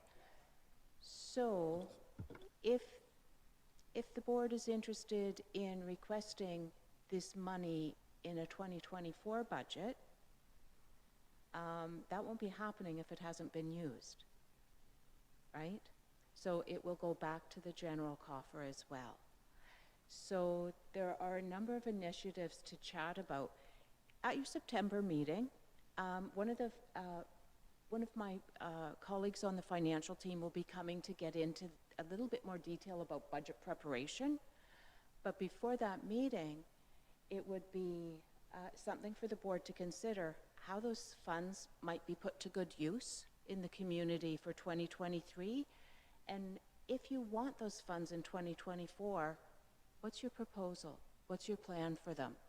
And those are pieces that financial team member is going to be needing to know in September, not things to discuss or brainstorm about at the September meeting. Does that make sense, or is that helpful? Okay. Yes, that is extremely helpful. So we know how Crime Stoppers have lock it or lose it. We have use it or lose it. So if we don't use these funds, we're not going to get them back again. And that's why at our last meeting, if you recall, I had talked about maybe increasing the amount of money that we donated to Crime Stoppers to make sure that this money was getting out into the community and being used for community initiatives, because I wanted to make sure that we didn't sit on this money and not use it. We do know, obviously, that there is an appetite. Sorry that I'm speaking ahead. I usually should speak at the end, but this is just the way my brain was working. Sorry. That with the community policing, there is an appetite, it seems to me, around this table that we somehow get something back in place. Unfortunately, I know it won't be months before it comes to council. There will be, that motion will come forward to council. About when would it come, Genevieve? Through you, Chair, that's a good question. We can still have police board recommendations from this meeting added into the July council meeting. Perfect. So it will be before that summer break. But if I may, Chair? Yep, go ahead. If this is something, and with the deputation and the board's response to the deputation this morning, the board may wish for us to consider or do some brainstorming on other activities that the community may benefit from and that community members could be involved in. And just one thought would be perhaps a couple of workshops for public awareness throughout the year where we can't have a council committee that's not following council rules and the Municipal Act. So outside of that, we could have a workshop and ask for community volunteers to assist, something that perhaps the OPP would be able to help us coordinate, and certainly I would be glad to help with that as well. Even at one of the schools, if there was a drug awareness, or what resources do we have in our community? Could we have a representative from each resource in the same room? Sometimes the community has great resources, but the people that need them don't even know they exist, or they don't know who's doing what. Who do I call about my brother or my student? So that's an example. That's just an example. But if the board is interested in some of those ideas being perhaps brought forward to your next meeting and discussed, or if you'd like to submit your ideas to me and I can gather a list of possible options for involving the community in part of that spend. Thank you very much for those ideas. I think it's definitely looking at things, you know, from a different lens, and I think that's what we need to do here. So, actually, okay, Member Cruz, go ahead. And correct me if I'm wrong, I suppose it depends on what council decides when the Community Policing Committee comes to council with whatever requests they're going to make. And if council decides that they're going to support a recommendation or so, then perhaps some of this money could go back to whatever form that committee takes. Or Yes, absolutely. Okay, all right. Yeah. Member Vanden Rishi? Thank you, Madam Chair, and through you. I agree. I think somehow in the budget we have to allocate this towards community workshops. And that way we can get in, well, whatever form it takes, we work them into the picture of this, and then it falls into a different category and we don't have to follow all those rules and regulations. So I would be very much in favor of doing that we keep this money or request it to be put aside for community workshops, that it would be provided for those, whatever we end up at council coming up with something. And that kind of meets their needs as well. It isn't going to be so formal, but yet they would work with us to make those workshops happen. So, because I don't want to lose that $8,000. It was committed to this group, and I think it should be used in this group. So I think that's a fairly good idea. Thank you. Thank you very much. Member Van Houten? Yes, thank you, Madam Chairperson. I guess where I'm going, thinking this thing through, is I don't really want to get the cart kind of before the horse, though. I agree with the comment. We need some flexibility in relationship to this, and obviously with the deputation that's been made here. What I wouldn't want to do is miss out on the opportunities that we will, I'm sure, have from police community committee members. So I don't want to be ahead of them. I would want their involvement in this. So I totally agree with everything that's being said, but I think we do need, like, this money won't get wasted. There's no chance Norfolk County is going to ever have to worry about that, right? You know, but because we're so late in the year, like we're already halfway through the year, you know, and then we still got to get this all formed. So to use it or lose it, you know, we need some flexibility here on this, because we're not dealing with, you know, we're close to $13 million in total of what's all being spent. This is a very small, meager amount to help out and to get eyes and ears and to have, you know, great people that want to help involved. So that's not really clear, though, is it, to you, right? Because theoretically, by theory, Norfolk County wants us to give the exact precise plan, but I don't know how I do that without the membership, without people, or they want to know exactly where that money is getting spent within the community. I understand that kind of thing, but, you know, I think if the process was smooth and simple and easy, obviously the committee members of the Community Policing Committee, if that was reestablished in some way, shape, or form, they would bring it to us, kind of deal, and we could work together with them to make sure that there's a oversight to it, to make sure that everything is 100%. So maybe I just confused everything, but. No, I understand completely what you're saying. I think the reality to this, though, is your key point is we're already at the end of June. We won't be meeting again until September. We currently don't have a community policing group. So by the time it comes to council, which is July, which is our next meeting, so we're moving as quickly as we can there. It is imperative to know that then there is summer break in August, and we're now in September, then coming back to September, and we meet at the end of September, and it's just the way it works. There's no way at that point in time that we would be able to use that. It's just going to be impossible to use that $8,000 in that short period of time. So I think what may end up happening is that through our own police services board, I may take it upon myself to maybe reach out to everybody to see if they have, and Genevieve has offered, if we have some resources, and maybe start planning some community workshops for the fall. Without relying on the community policing group, but knowing that we're looking at, I'm going to keep the two separate for now, because I think if we wait for that, we're not going to be able to use we won't be able to use the funds by the end of December. So with that, I would really like to make a motion that at this point in time, with the $8,000, that we allocate $4,000 to Crime Stoppers for their budget, and that we reserve $4,000 for some community workshops in the fall. I just really want to make sure I don't ever want to give money back, and our community can use it.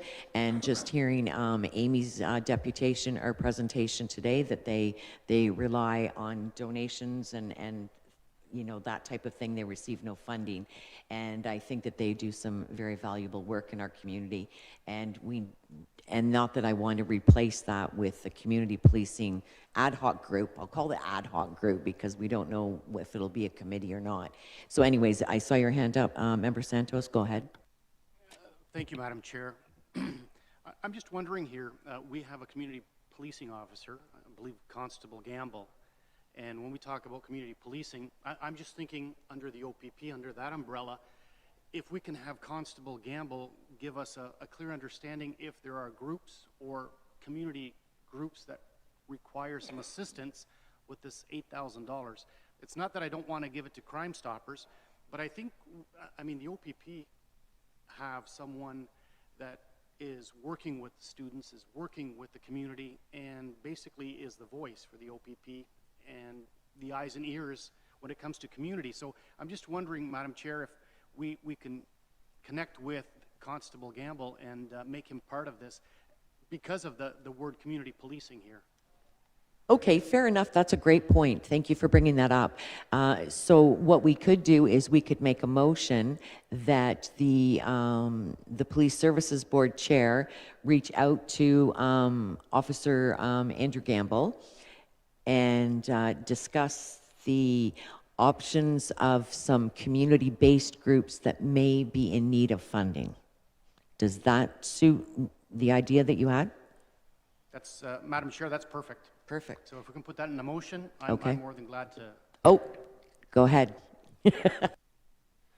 Sorry, thank you. And through you, Madam Chair, you may want to include Constable Shauna Polton in that. Yeah. Okay. Thank you. So if we could include Officer Shauna Polton. And between Andrew and Shauna, they can probably come up with some great resources in the community that could use some funding.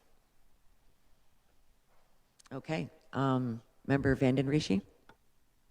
And that sounds great, and I can. Actually, just a minute. We have a motion on the floor, so I do. Actually, you have almost two. Okay. So do we have... You have almost two. Yes. So we're going to pull back. We didn't get a seconder on the first one, so we can pull that one. We'll go with that last motion that was... Okay. Do I have a seconder for that motion? Member Cruz. Okay. Now, can we have some discussion? Okay, further to that, and I agree, but we need to know what the proportion of dollars would be, the allocation to which end, because I do agree that some dollars should be over to the other, rather than just leaving the whole 8,000 as a amount. So if Crime Stoppers could get something, and then, you know, we can look at the rest, at the balance, to be able to work with both constables then. That's a good point, too. Member Cruz? And with respect to Councillor Vanden Driesche, should it be the other way, or I agree with what you're saying, but should it be the other way around? Reach out to the constables first, see what the need is, if there is a need. There's upcoming fall fairs and all this kind of stuff, and workshops and all that, and then if there's any leftover, the leftover go to Crime Stoppers. That's a good option as well, too, because then we'll be able to know prior to our September meeting what funds have been left, and then we could make sure that any remaining funds, so that we don't lose it, we could then at that point in time make a donation towards Crime Stoppers. So we'll go with the motion. We'll go with that seconder. We have a seconder for it, and at this point in time, all those in favor? Oh, you're, what? Sorry, that wasn't very professional. Okay, I'm just looking for clarification on the motion. If I could get a friendly amendment in there to add the division of the two amounts? Is that possible, or should you Through want you, to? Chair. At this point, I have moved by Chair Huffman and seconded by Member Cruz that the Police Service Board Chair be directed to reach out to, sorry, let me fix my notes, Officer Andrew Gamble and Constable Shauna Poulton to discuss community groups that may need financial support in their service to the community respecting community policing activities. And I'm just wondering, that's the motion on the floor, member, is that? Yes, and I'm Okay. wondering if we can have a friendly amendment to that, with the balance is left, or reverse, however we discussed it there, that would go to Crime Stoppers. You see, I want to not lose that. No, that's why I had said into September. When we meet, we'll know what money is left, and any money at that point we can forward. So we don't really need that as a friendly amendment, if that's captured in the minutes. I just want to clarify as well then. So this isn't dedicating any funds, it's just gathering a list of options for the board to decide where do you want the money to go and how much. So I'm wondering if you may even consider a very brief get-together in July, no OPP reports required, but here's a list of options. Are they in, are they out, how much money to each one? And then we'll also have an idea of what community groups there are that may benefit. It would be the board's decision which ones to provide funds to. And I agree that at the end, there'll be a balance, and that's probably the amount being directed to Crime Stoppers. Would that make sense, just to bring I agree forward with a that, list? actually, because I was going to say there might be something that I would need to circulate in terms of getting approval from the members of the board. But what we can obviously do is make use of the Teams feature. We can do a virtual meeting that makes it very convenient for people without having to use your time and call another meeting. And we will just do a virtual meeting of the members of the board and make sure that these funds get out into our community. So with that, I call to ask all those in favor. Oh, okay. Okay, Sorry. we're not there yet. Sorry, Madam Chairperson, I just got a question because of the friendly amendment thing, just caused another question. Anyway, so the Crime Stoppers, and I certainly agree with everyone's thought and philosophy behind that. We have already done 2023 in relation to the Crime Stoppers, right? We upped it from 2,000 to 2,500. So you're saying go for 2023 at above and beyond. If there's money left over, put it there. If there's leftover, okay. No, I just getting a clarification. And then once that's built into the budget, because the overall with Crime Stoppers, I know they requested like 5,000 from the minutes. We've been pretty chintzy over there. Just a humble opinion, like we kind of stayed at 2,000 for probably as long as I can remember. George, was it even quite a long time? Now we just meagerly, because that's all the money we could see budget-wise when we did that to get to the 2,500, because otherwise we'd have shorted ourselves, which we made sure we didn't. So, okay, so No, I I'm think- clear. I'm clear now. Okay, I think we're all in agreement that Yeah. we feel that there should be probably an increase in the amount that we do provide to Crime Stoppers, being the community service that they are. And I think I'm getting a sense around the table that everyone would be in favor of any leftover funds from this $8,000, which I certainly can't see us using all of it for workshops and things. But funds do go quick, I will grant you that. But definitely everyone's in favor of any leftover going to Crime Stoppers. So, and we can add that as a motion at our September meeting. So, Member Santos, did you have a comment? Just a quick comment, if I may, Madam Chair. If we do have a Zoom meeting, under the Police Services Act, we do have to advise the community that we're going to have a meeting, and we'll have to publicize that, because I think it's fairly clear under our policy and our, under the Police Services Act, yeah. Yes. Yeah.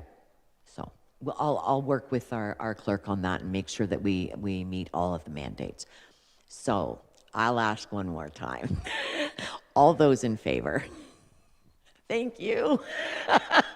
That motion has passed. But you know what, Willie, we've been dealing with this for a long time. I see some light at the end of the tunnel coming to our financial situation. So at this point in time, members Cruz and Vanden Rishi and Acting Inspector McNorgan will provide us, you don't have to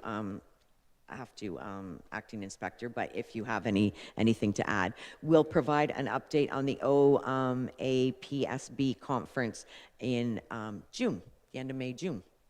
Go ahead. Thank you, Madam Chair, and it will be a brief description of what happened at the Ontario Association of Police Services Board. On my part, it was very interesting. It was very informative. And I did appreciate the fact we had some breakout rooms and noted that there was some significant importance to this particular board in the province of Ontario. Some changes are coming up.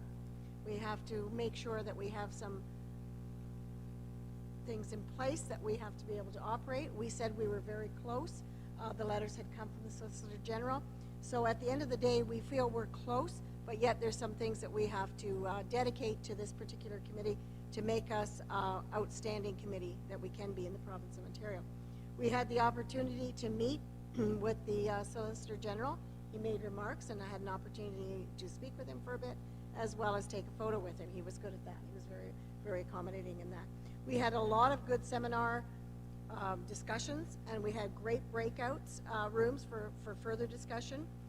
The availability of anyone to get this report in the conference online, it can be attained. Personally, I can't figure it out, but at the end of the day, there is, and I think there's a website that can happen there that you can reach out and go through the entire conference and get a flavor of all the discussions that were had. So it was a great seminar that we went to, and I commend them. It was very well done and presented, so it was a great seminar to go to. Thank you very much for that feedback. Member Cruz? Yes, thank you, Chair, and through you. As Member Vanden Rishi said, the Solicitor General was there, and he spoke to the delegates and stated that the CSPA is work on that is ongoing.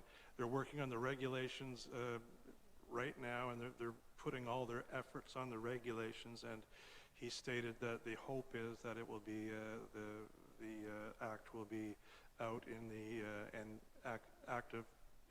enacted in the first or second quarter of 2024. As a result of that, we boards have a work to do, a little bit of work to do. We're almost there anyway, but as a result of that, our name is going to change. We won't be the Norfolk County Police Services Board. We're going to be the Norfolk County OPP Detachment Board. All that's going to change, and as well, as part of the Solicitor General's ministry, there's going to be a new agency that is going to be called the Inspectorate General of Policing. And that is an agency under the Solicitor General's ministry that is going to be going around, and they'll be inspecting and investigating police services boards throughout Ontario and making sure that they are compliant with the new CSPA. And do our boards have our bylaws in place? Does everyone know the bylaws? Do we have the community safety plan in place with the OPP? And there's a list of things that we must have in place. And if we're not compliant, that agency will make an order for us to comply, and that order will go back to the ministry, and so on and so on. And that's for every police services board in Ontario. What was refreshing to see is that there are like-minded people at the conference who have community safety in mind all over Ontario. They're all sort of good, like-minded people. It was great to see members of our OPP there and other branches of OPP. There were detachment commanders from other divisions too, so that, and it pleased me anyway to see, so that they know what we're getting, and vice versa. It's nice to see that they were there as well. Also, things that stood out for me is that the Ontario Police College is now, because of what's going on, they've changed the use of force reporting protocol, in that any use of force report that goes in has to include some racial information as well. And now, actually, we've seen it in Hamilton now. Now the reports that are coming out will include racial data as well. And sometimes data can be interpreted, different ways. But we'll be seeing more of that. And also, police officers throughout Ontario will be receiving new use of force training, in that there will be there will be more information put on the subject rather than the situation, and they'll have to reassess the situation ongoing, and there'll be de-escalation training, and that'll come from the Ontario Police College to all police officers in Ontario, and I believe that process has started now. At least the information gathering has started now, and it will be put out to all the use of force training areas in policing for the whole province. So that's going to change a little bit there, and it was just a wonderful conference, and I thank the board for supporting me to go, and I look forward to more training. Great, thank you very much for that update. And Acting Inspector, did you have anything to add about your attendance at the conference? Thank you, Madam Chair. And through you, I just wanted to thank the board sincerely for allowing me the opportunity to go as well. It was the first one I've ever been to, and certainly saw the benefit of having the detachment commander there to support the board, and especially this one with the pending changes that are coming up. It was certainly good to work through some of that stuff together, and know that we can support each other with those upcoming changes when they do occur. So yeah, thanks very much. Thank you very much. Member Vanden Rishi. Just one more thing, that anyone can access the Ontario Association Police Services Board website, and the actual conference will be on that website, so you can link to it and be able to, we were told 2 or 3 weeks after the conference was over that would be made available. And I have to admit, the opportunities of networking was amazing with the other members of the province of Ontario, and we had opportunities, and they encouraged those opportunities when you went out for break or you went out for dinner or whatever, to sit with different people, and you learn different things from their perspective and areas as well. And I think we met several times and discussed things, and it was great. It was absolutely wonderful, and I thank the board for allowing me to go as well. So thank you very much. I'm glad. Sometimes conferences can be hit or miss, And I know my experience at it last year was very positive, and I'm glad that we were able to have 3 individuals from our community attend. So, Member Cruz, did you have something to add? I do. Thank you, Chair. And through you, there's something I missed. They also, the OAPSB is a wonderful organization. I didn't realize it now. They have so many great resources there and templates that are available to all the board members here. We just have to reach out, and we're available to get the template. We got, on the last day, we had some training on board evaluations, self-evaluations, and they have a template that will be coming out after the CSPA comes out. So all the boards, so that we can, as a board, well, depending on what you want, Chair, we can, as a board, check mark everything that goes on. Do we all have the same training? Do the provincial members, are they supporting what the province wants on the police service board? The community member, is that person doing what the community wants on this particular board? And there's different check marks for it. And if we go all the way down and say, okay, we're good for an inspection for the new agency, and all these templates are available there, and they encouraged us to just go out and just no problem, they'll email it to us. It's great resource. That's great to hear. Resources are always nice to have. Member Santos. Thank you, Madam Chair. Before I ask any questions of our colleagues here, can we take a 10-minute break, please, and thank you? We're just about done. Okay, a quick 5-minute break? Okay, all right, 5-minute break. Thank you, Madam Chair. Okay.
is happening today at 1 o'clock. We will be meeting with Chief Superintendent Dwight Tibb, and there will be an interview process today at 1 o'clock. I'm very pleased that the board will be participating in this. As many of you know, and for those following along at home, we need some stability here in Norfolk County, so we're really looking forward to this process and getting someone in place who is committed to our community, and we can look at having a long-term relationship with our next detachment commander. The next item on the agenda is 9.5. It's the MCERT grant. It's a verbal update.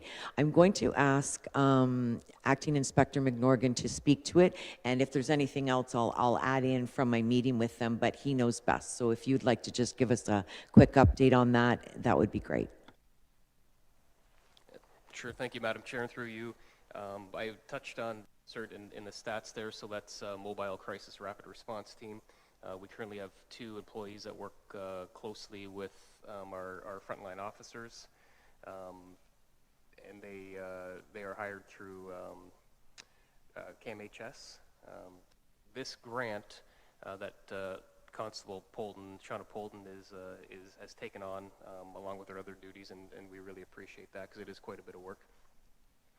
This grant, what we'd be looking for is funding for a third full-time member. So currently the 2 members work Monday to Sunday, 8 a.m. to 6 p.m. And so we're looking for obviously coverage after those hours, because although those are are the main hours of concern for us, people are in crisis all the time and need our help.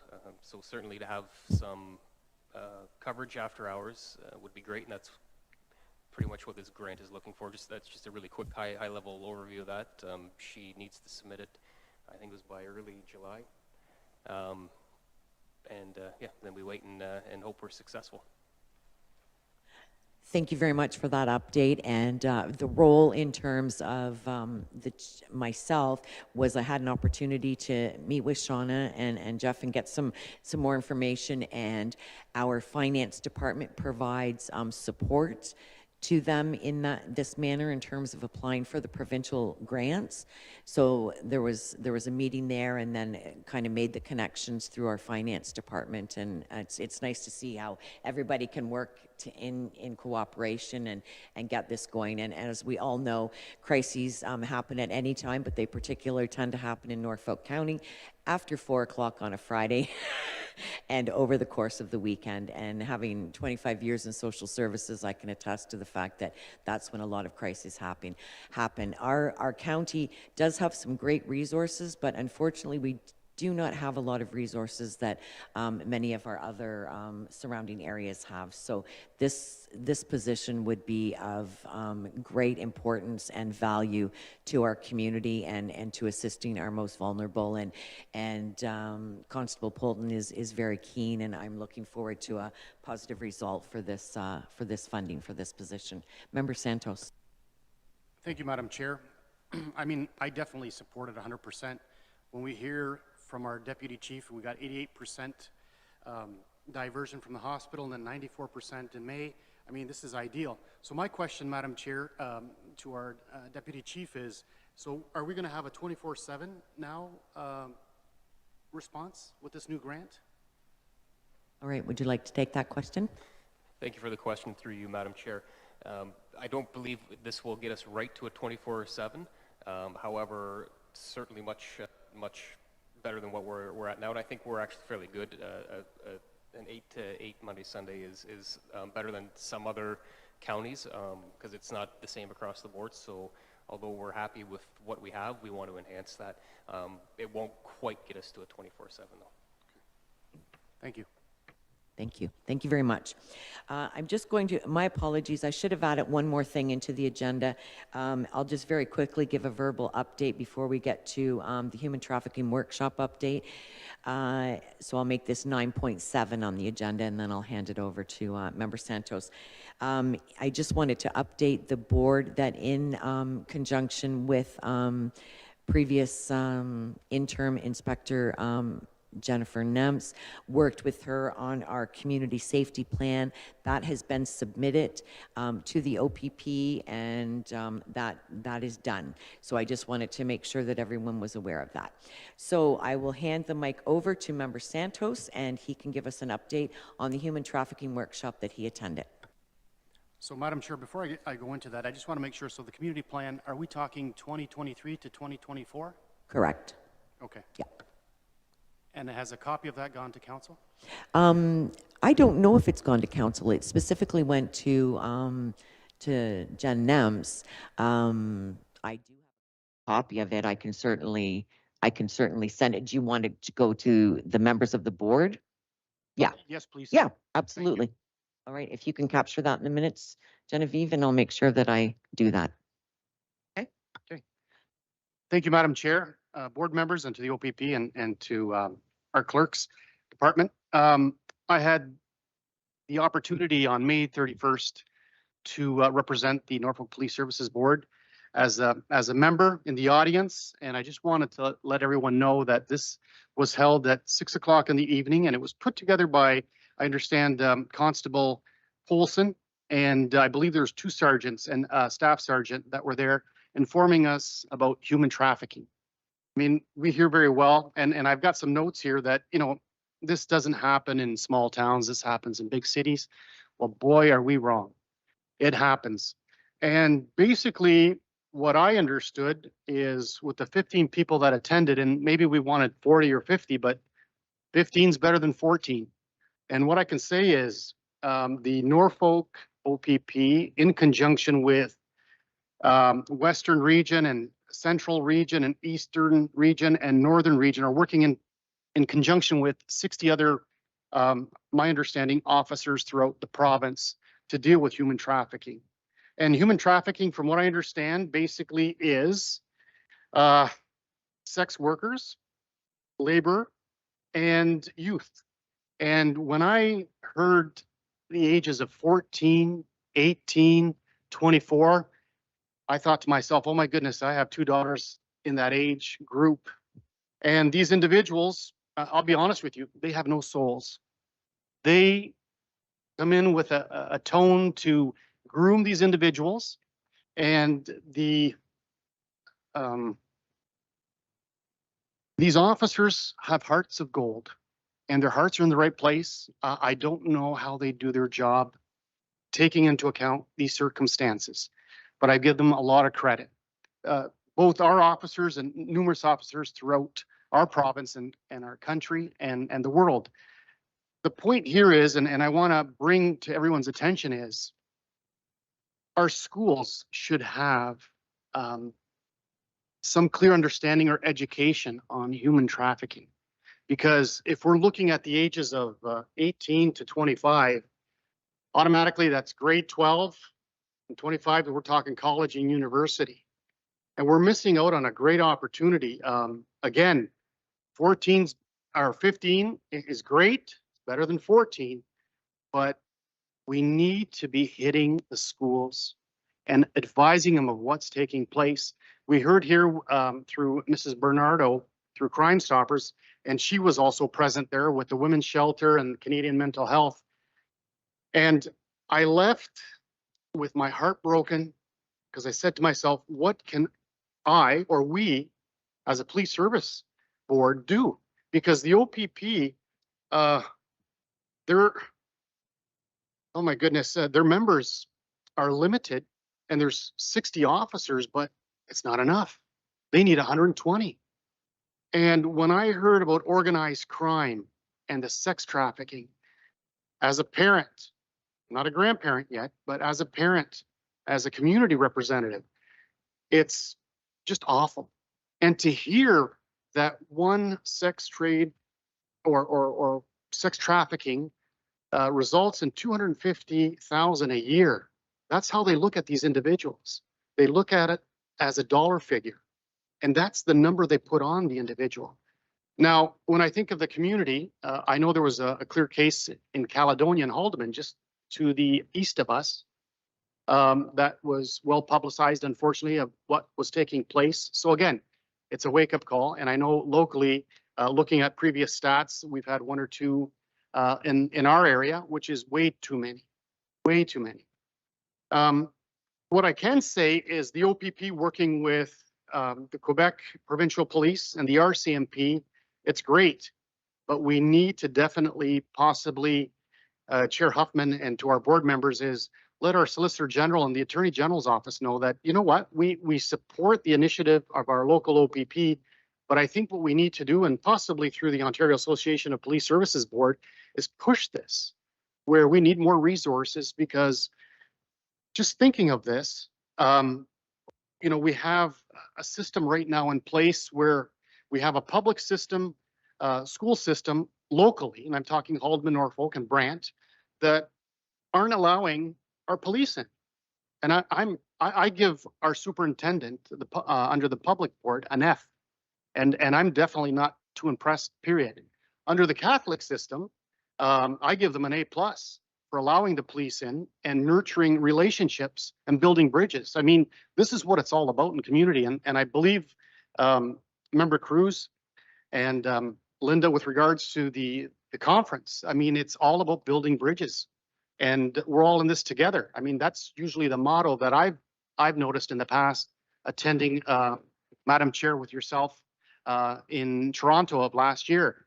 So just to sum this up, we've got a lot of work to do. And I'll tell you, we definitely need to open our eyes and our ears to what's taking place. And we need to educate our youth and our parents. I left, once again, heartbroken.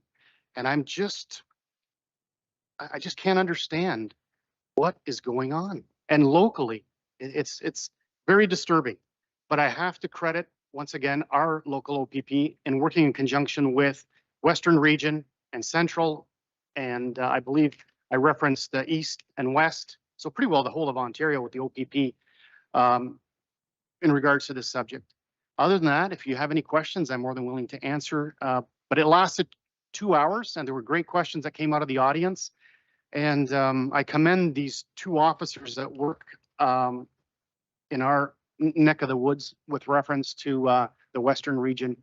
And I understand when we talk about the corridor, the 401 corridor or the 402 corridor, that human trafficking is definitely happening not only in hotels or in homes, it's happening everywhere, unfortunately. Thank you, Madam Chair and members. Thank you, Member Santos. Thank you for that update. And certainly it sounds like, I know that this issue has been around for a number of years for those individuals in policing and in social services, and it's now getting that community awareness that it's happening in Norfolk County. It's not something that is just big city.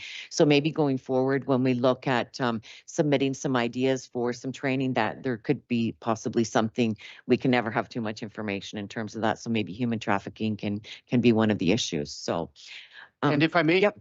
Sorry, Madam Chair, if I could just add, I think it's imperative, and I'll speak, if I may, on behalf of the board, a motion be put forth and a letter be sent to our superintendent of the public system, okay, and make it clear that we're not on side not having officers in our local schools. We have 4 high schools in Norfolk County: Valley Heights, Waterford District, Simcoe Composite, and Delhi District. And they need to know that we are not on side with this whole idea of closing down the doors and not allowing our officers to enter and speak to the children. So I appreciate your sentiments, but I don't know if that's an area that we want to wade into. The other thing I would like is that my understanding is that there has been some resolution from the Grand Erie District School Board. Is there anything that you can add to that, Acting Inspector? Madam Chair, through you, they dealing with our community services in Aurelia, so I haven't seen anything. I can't speak to the resolution one or another. I haven't seen it. I know that they're working towards something, though. Yes.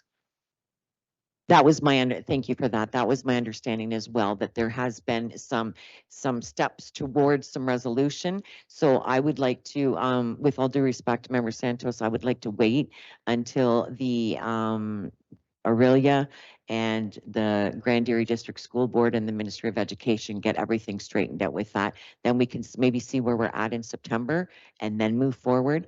But I don't know if we want to wade into that. I don't support wading into it at this point in time.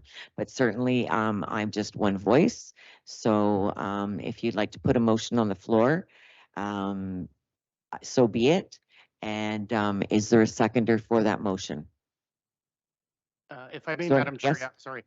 So we definitely don't agree, and that's fine. I respect that, but I think it's imperative. We have to give a local voice to our OPP. We have 4, and I'm talking 4 secondary schools. I don't know how many elementary schools that we have, but we're losing out on something that is so imperative, especially in today's day and age. But I need to say there's a motion on the floor. So right now what we need to do is I need to determine, and then we can, if we get a seconder, then we can have discussion. So there's a motion on the floor and I'd like to ask if there's a seconder for this motion. Okay, seeing none. Oh, sorry, did you raise your hand? No. So there's no seconder. Yeah, we agree with your thought 100%. It's just, it's not about what to do, it's when to do it kind of deal. And so that's.